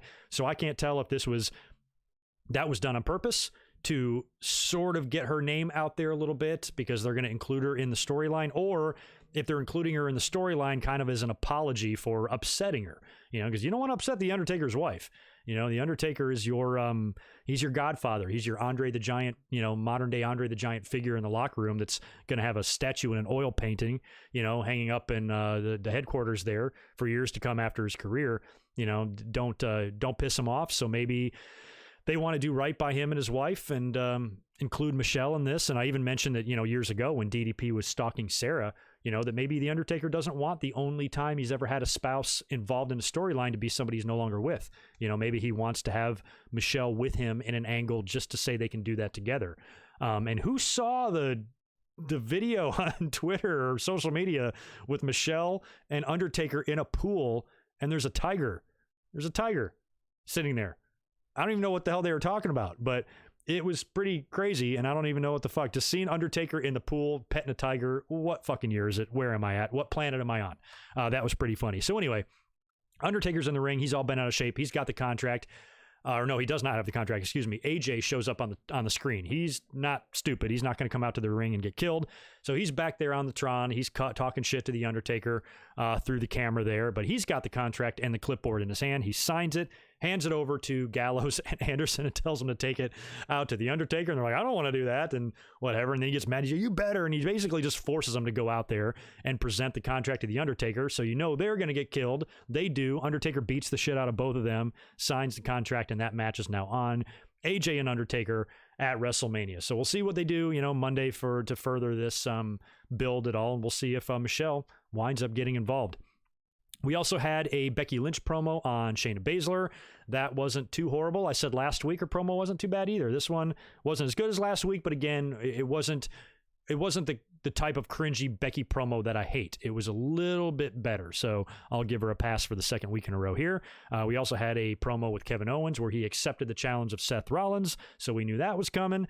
So that match is now set in stone, and the main event of Raw was Stone Cold Steve Austin coming out to celebrate 316 Day. And I mentioned this prior to Monday. I mentioned it last week on the Winged Eagle. I said, what is it going to look like on Monday when Austin hits all four corners? But he did. He hit all four corners anyway, didn't he? No crowd there, no reaction. Austin has not seen a crowd reaction like that since his very first independent match. Crickets, man. So he comes out and he's cutting his promo and he's got little, what was he doing? He's got little cue cards and shit or something. And then Byron is on commentary and he's rating Austin's shit. I don't even know what the fuck he was doing. He was just out there talking, being Austin, drinking he wasn't drinking Coors Lights. He was drinking his Broken Skull IPAs. So those things are a little stronger and he's just chugging those things.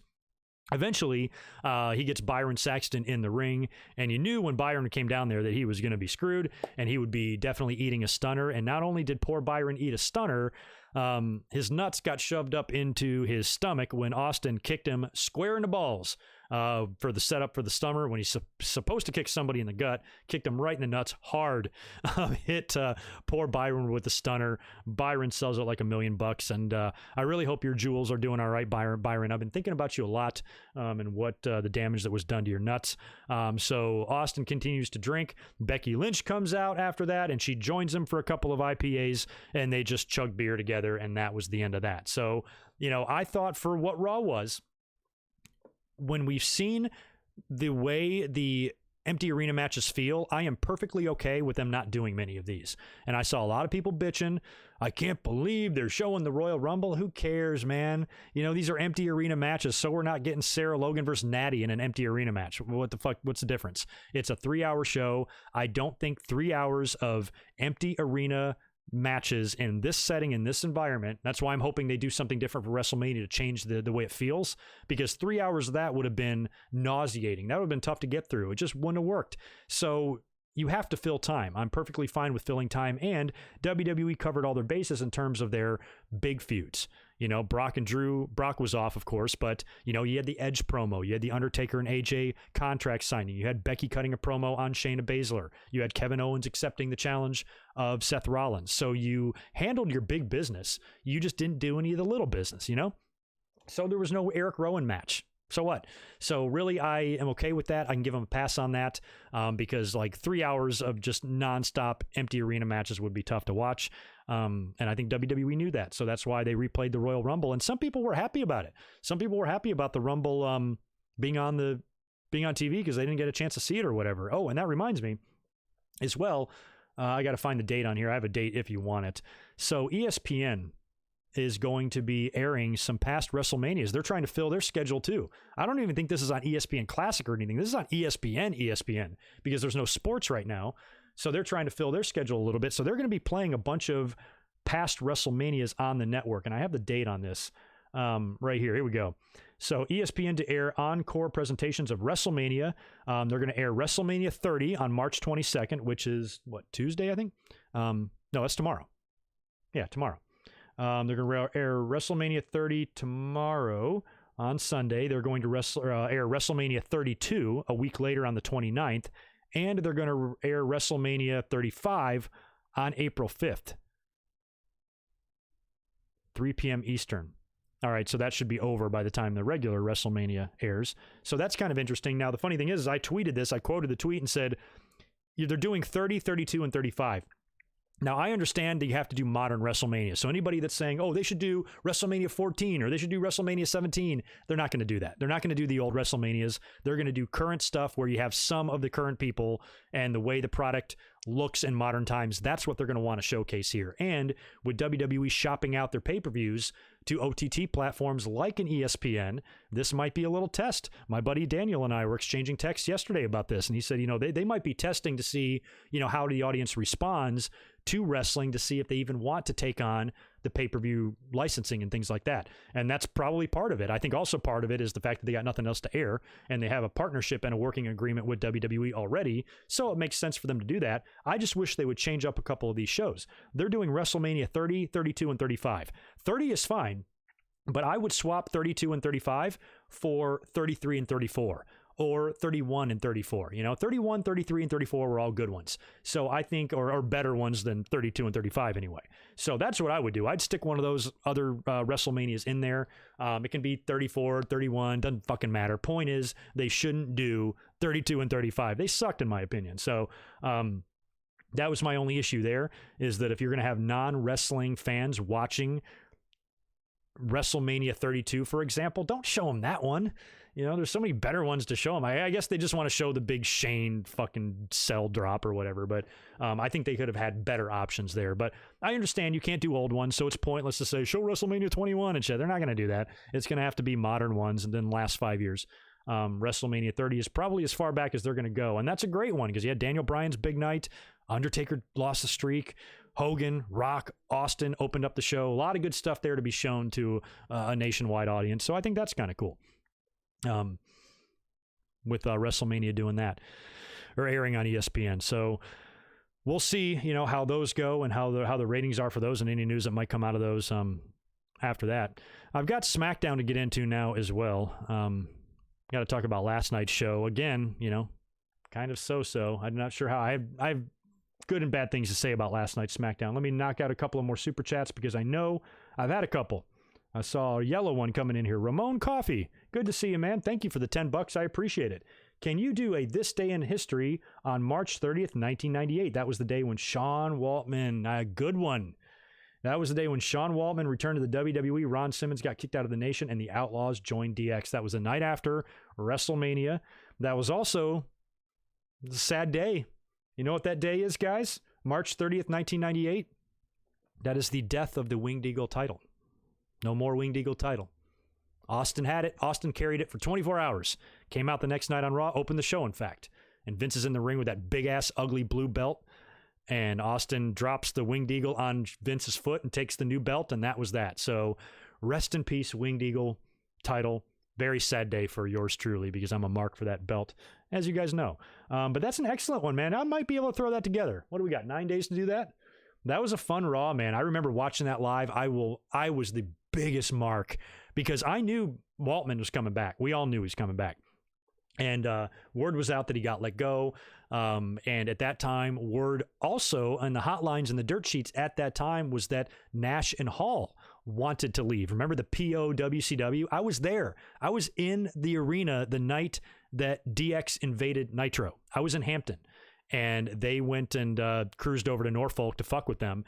And back in those days, it was the POWCW. POWCW, let our people go. And the belief was that Kevin Nash and Scott Hall were locked into those crazy big contracts that they had. That's their own fucking fault. They wanted to go chase that money. Now that the company is on the downswing and WWE is starting to look like the better brand here, they wanted to get the fuck out, but they couldn't because they were under contract. So that was fun times. I always thought that, man, what if something can happen? What if they can get out of them? And Hall and Nash can come back and they can all join DX together. Oh my God, I was so excited for that possibility. But the following night on Raw after Shawn, because they were teasing that at the time when Shawn left, they thought he'd be back right away. So they laid the groundwork for Triple H and Shawn Michaels feud. Triple H kind of, insulted Shawn a little bit, say he dropped the ball and now the ball's in my court and I'm going to start a new army. And he brought out Sean Waltman and he cut that scathing promo on Bischoff and Hogan. Oh my God. You know what, Ramon, I'm going to try to do that. I'm going to try. It might only be a 12-minute video or something, but I'll try to knock that out on March 30th. That's the day, right? Yeah, March 30th. That was a great Monday Night Raw. One of my best, or one of my favorites. And then later on at the end, because Cactus and Terry had won the tag titles at Mania, and they dropped them back, I believe, in like that cage match. And that's when, they formed the DX Army. And at that time, they were supposed to be heels, and they almost instantaneously became baby faces right after that. So, yeah, good suggestion there, Ramon. Appreciate the super chat. Michael Cuomo, thanks for another $5, dude. I appreciate it. Wembley now is not the same that it was SummerSlam back in 92. The original Wembley Stadium goes back to the 1920s and was demolished back in 2003. Okay. Thank you for that. Wasn't aware of the Wembley Stadium history there. Yeah, I knew that Wembley was around for a long time. And shit. So, okay, that's interesting. Yeah. I mean, either way, London needs a big event. There's a lot of fans over there, and a lot of you guys from over there that listen to this podcast. So, hell yeah, it's not that you don't deserve it. It's just that I don't know if WWE would do it.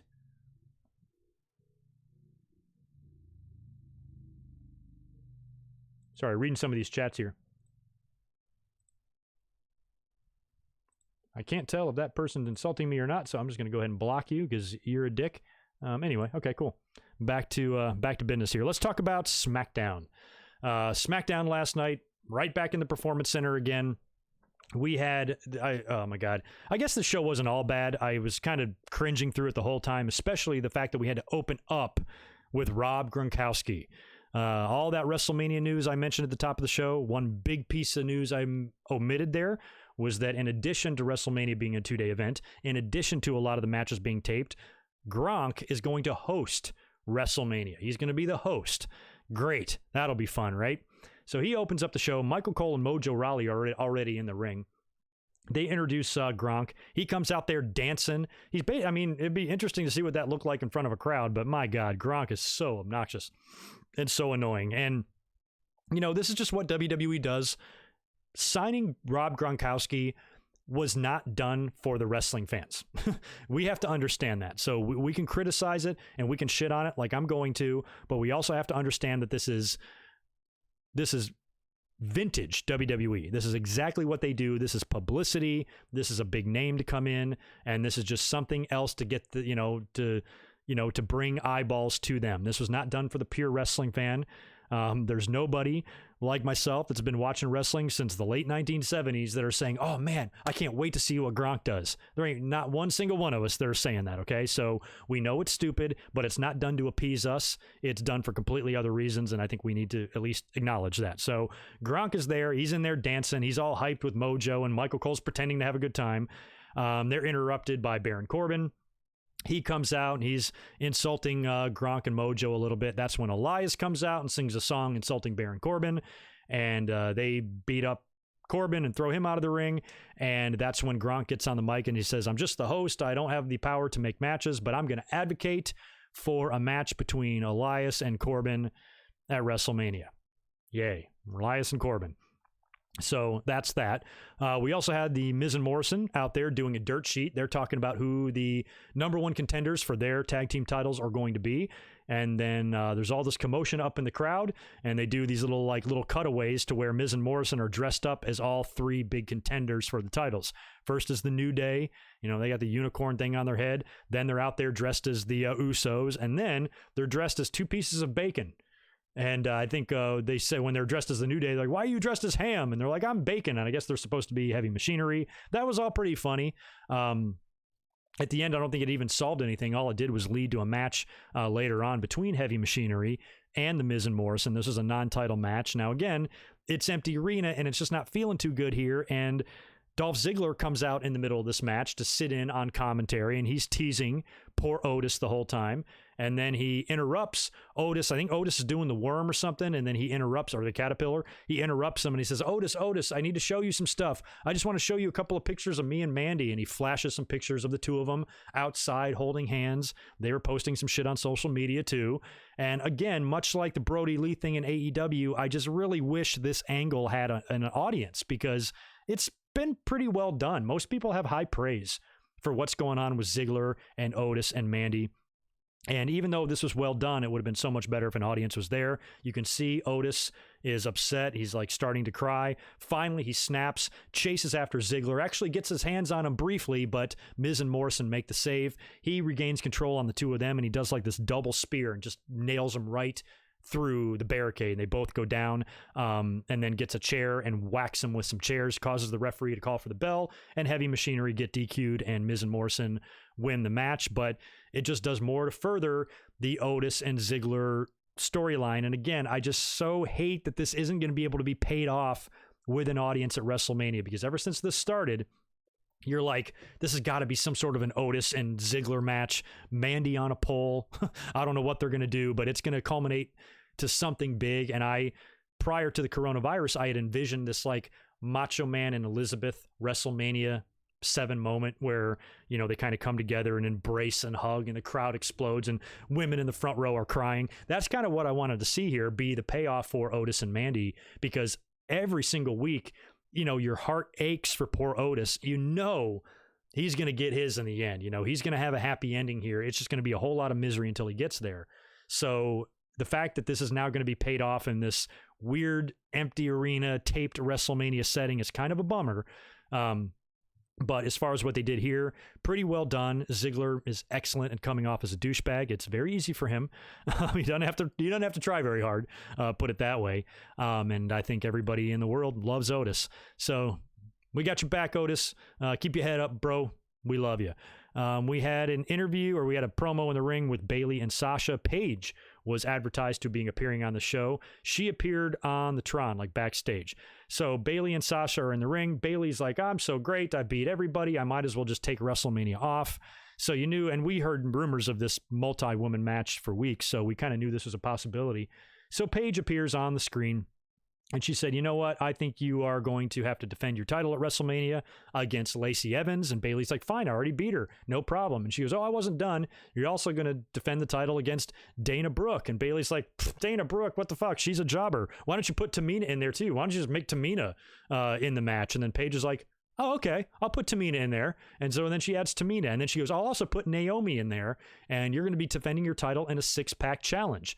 And so Bayley's like, okay, great, 6-pack challenge no matter what. And Paige is like, oh, by the way, there is one more entrant that I haven't mentioned yet, and that's the woman standing next to you, Sasha Banks. So Sasha will be part of the 6-pack challenge. I kind of thought months out it was going to be Bayley and Sasha at WrestleMania. A lot of people say they should wait until SummerSlam. Now, normally, there is no way WWE would ever be able to a long-term book like that. Daniel Bryan has made mention to this. You know, whenever you want to think of like a long-term storyline, you got to understand that WWE flies by the seat of their pants. They write their shows. They do the same thing that they used to criticize WCW for back in the day. Back in the height of the Monday Night Wars on Nitro, you would hear these horror stories of Nitro being written and rewritten, and sometimes the show was starting and you're a wrestler, don't know who you're wrestling yet, and what a clusterfuck it was. That's what WWE does now. So if you think WWE has any ability to book anything long-term, you're out of your mind. However, with the coronavirus and with kind of life being paralyzed a little bit, maybe this does allow creative juices to flow a little bit more in some people in WWE, since they're not, you know, producing, you know, and traveling weekly TV week after week and just going through that grind. You know, they might have a chance here to internally, creatively hit the reset button on a couple of things here. So maybe this can be the beginning of the eventual one-on-one clash that you know we have to get between the two. And I don't know if Sasha's going to pull a fast one here and win the title, and then Bayley's going to want it back, and that's what you do. But there's a possibility here that maybe that SummerSlam thing could actually happen. We'll have to wait and see. But as it stands right now, Bayley will be defending the title in a 6-pack challenge against Lacey, Dana, Tamina, Naomi, and Sasha. Interesting storyline going on right now as well. Let me take a sip of water before I get into this one, because I like this one. It's one of the better ones on both shows at the moment, and that is the newly found bromance between Daniel Bryan and Drew Gulak. So they had the match, of course, at Elimination Chamber, which Daniel Bryan won. And after the match, he almost like, you know, on TV kind of admitted that Drew Gulak was right. He does have weaknesses, and he did have his weaknesses exposed, and now he's willing to listen to Drew, and he's willing to let Drew be his teacher, which is kind of really weird how this is all working out. So we all thought the thing was a joke. Gulak with his PowerPoint presentations and shit. All of a sudden now Bryan is a believer in this. Kind of weird. So there's a tag team match here. Daniel Bryan and Drew Gulak taking on Shinsuke Nakamura and Cesaro. You got Sami Zayn on commentary for this. Gulak and Bryan get the victory here. And after the match, they are confronted backstage by Sammy and company. Sammy's mad because there's kind of like a blind tag, and Gulak was holding on to Cesaro's arm while Daniel Bryan hit him with a sunset flip for the pin, I think. So Sammy thinks that was unfair or some shit. And he said, and he's also offended because he offered Daniel Bryan a spot in his group, and Daniel Bryan chose to trust the knowledge of Drew Gulak over Sami Zayn. I don't know why Daniel Bryan needs either of these guys, but I think it's all part of the storyline, and it's all leading up to something. So Daniel Bryan kind of hints at a title match. Why don't you put your Intercontinental title on the line against me at WrestleMania? And Sammy agrees, but he says that Drew Gulak has got to win a match against Shinsuke Nakamura next week on SmackDown in order for Daniel Bryan to get that opportunity. So Bryan was like, done. It's a done deal. So I kind of like the dynamic between Gulak and Bryan a little bit. It's entertaining. They're really good and fun to watch in the ring, and then like backstage after the match when Gulak is teaching Daniel Bryan to stretch, and he's like, breathe deep, stretch deep, and Daniel Bryan is just going right along with what Drew is saying. So I think this is eventually going to lead to something big for Drew Gulak. I think Daniel Bryan is doing this in order to help out someone like Drew Gulak. They go way back, they're friends. Daniel Bryan, this stuff he wants to do. He wants to put over people. Drew Gulak, look at him. He's a lot like Daniel Bryan, same size, similar wrestling style. Gulak is now in the company during a time when they're, like I talked about the Matt Hardy stuff earlier, when there's so much of that lost in the shuffle shit going on. They have more talent they know what to do with. It hadn't quite gotten to that point in 2010, I don't think, when Daniel Bryan got there. So he was able to stand out and he was able to excel. Where if Daniel Bryan 10 years ago came into the company now, I'm not so sure, if he would be anything more than a Drew Gulak level of competitor. So maybe Daniel Bryan recognizes that too and wants to do something to help get someone over before he takes some time off, because Brie is pregnant, and he said somewhere, some sort of an interview, that when she does have the baby, he will be taking 6 weeks off. So maybe this is a way to, because I can't imagine that the one-on-one feud between these two is over. Like, they had a pretty grueling match at Elimination Chamber, and now they're just bros.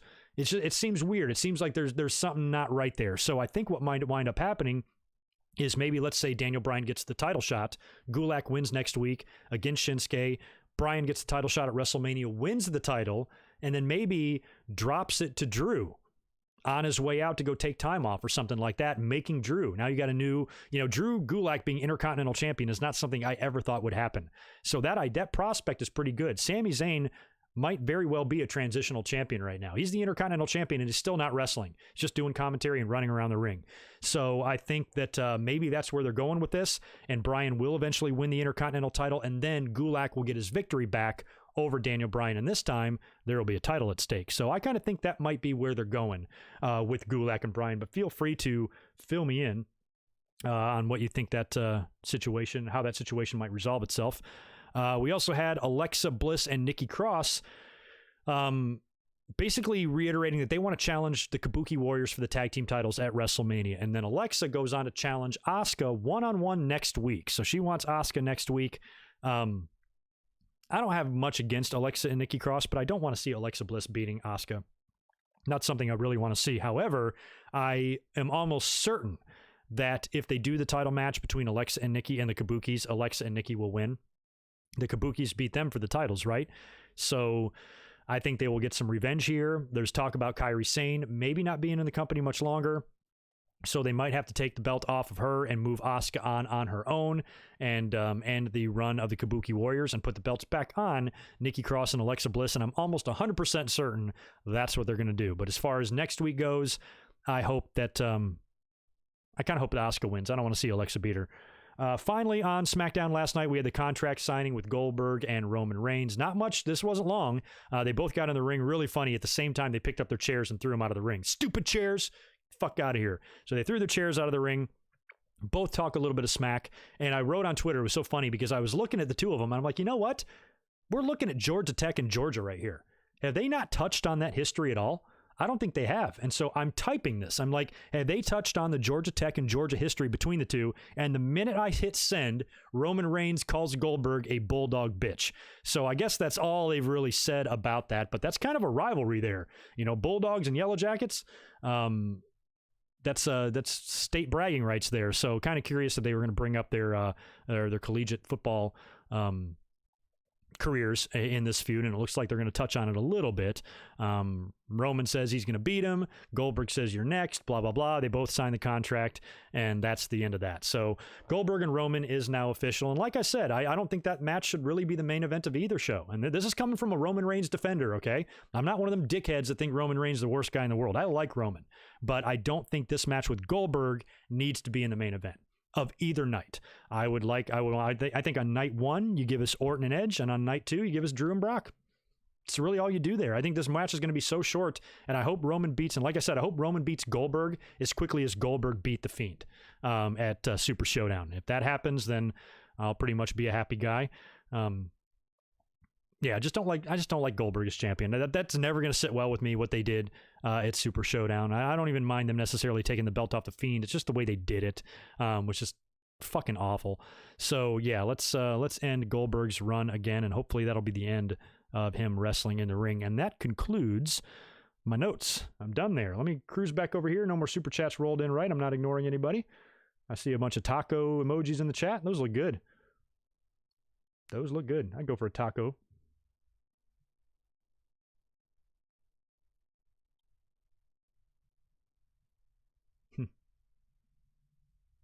Yeah, Alex, well, we talked about that in the beginning of the podcast. That's the thing, though. You can't, like, I like that idea. I did a whole video on the possibility of WrestleMania being moved to June earlier this week, when it was rumored that they might move it to Madison Square Garden. The problem with that is you can't just do that. You can't just say, okay, we're going to postpone it on June 6th. We're in a situation right now where there is no guarantees whatsoever that June 6th or 7th would even work. We don't know if we're going to be out of the woods yet. By the looks of it, we are not going to be. So it's almost smart just to try to get it done instead of constantly, rescheduling, only to have to reschedule again, constantly confusing your audience. WWE's already done this once, where they moved it to the Performance Center. Oh, now it's not going to be at the Performance Center. Now it's going to be in 2 nights. Oh, now it's going to be taped. I mean, it's a constantly ever-changing situation here. The whole thing is just fluid, and you don't know what the future holds. So it might sound easy, that might sound like a good idea on the surface to say, oh, just move it to June. But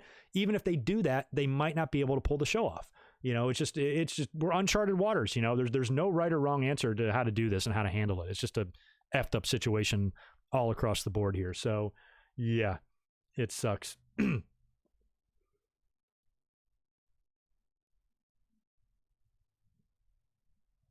Yeah, good point, Mr. E. I thought Paige wasn't SmackDown GM anymore. Yeah, she's not, but I guess, they're just used her to make the match. Maybe WWE brought her on there to announce that match. I don't think it was necessarily that she was making the match. I think that she was the person WWE was asking to make the announcement. Right now, they don't have any authority figures, which I think is nice. Sometimes I think maybe an authority figure like William Regal would be better. Because every time you see one on Raw or SmackDown, it's always Stephanie or it's always Triple H or it's always an asshole, I think somebody like Regal, who's been commissioner now, how long in NXT, and he's done a pretty good job, and he just really, he binds, I guess, the show together. He'd be like, I don't know, what do you call it? He'd be like the egg in your meatloaf, just a binding agent there to kind of keep everything together and come out there and make matches when he has to. And I think if you had an authority figure like that, like a Jack Tunney or like a Gorilla Monsoon, I wouldn't mind going back to that, because the authority figures nowadays all have to be a character. They'll have to be like an over-the-top character. They're in the middle of every fucking storyline.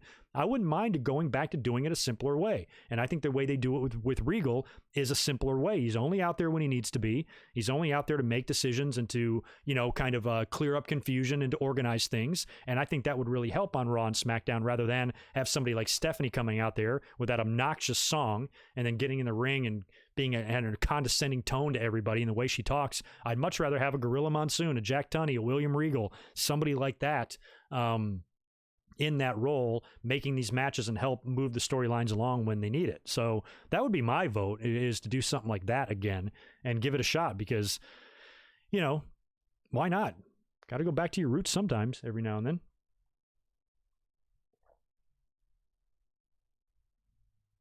Oh, I'm so excited for the Revival to get out of there too. They are as good as gone now. Unfortunately, Dash and Dawson their contracts are a little bit separated by a couple of months, because one of them got hurt. I forgot which one it is, but one of them's got to wait a couple of months. But either way, by the summer, they should be good to go. They should be both free and clear, and AEW is the place for them. Teddy Long was kind of like that too. Teddy Long was still a little bit animated. He was out there a lot. Every time something happened, he came out there to make a tag match. I didn't mind Teddy. He's closer to what I want than maybe somebody like Stephanie or Triple H, but still, I almost think he's a little bit too much. Teddy was a little bit over the top. Playa and all that stuff. Every time something happened, he'd come out there, let me holla at you, playa, and do his thing, and he'd dance or whatever. He's like a little too much. I think it just needs to be somebody a little bit more reserved, somebody that's not, I don't need a GM that dances, I just need somebody that just comes out there. It can be a man or a woman, just somebody that's just a little bit more normal, and they actually take the role of GM seriously. Mick Foley, he did, but again, they had him in the middle of all the storylines. They always had him out there, and Stephanie was always giving him shit, so he didn't work. Kurt Angle didn't work. It's got to be somebody that, you put him in that position, and you're not just plugging them in. I felt like Mick Foley and Kurt Angle and Stephanie and everybody else, they're just plugged in for the moment. If you have somebody that's actually the president, actually the commissioner, and they just have that role, and it's never brought up on TV that the role is in danger, and they never bring them out in the ring so Stephanie can take a shit on their face and shit like that. I would just much prefer that, just to all do it from the stage or from the back or from via satellite. Jack Tunney was never on TV. Jack Tunney always pre-taped his shit. Every time there was a decision made, same setup every time. He was in an office with a window behind him, and he would announce whatever ruling he made, So something like that would just maybe feel a little bit more official. I'd prefer to see that than, what we've been used to seeing the authority figures do in recent years. So anyway, my mouth is tired from talking for 2 hours. This was a 2-hour long podcast. I think it was a good one. Excellent audience in here as always. Thank you guys for hanging out, for the super chats, for the engagement, for the comments, for the likes. I still need a couple more likes. Hook me up. And after I'm done here, give it about an hour or two, maybe just an hour. I'll have the audio up on the website so you can download that or listen to it in your car. And normally I say listen to it in the gym, but you can't because we can't go to the gym. We can't do anything right now.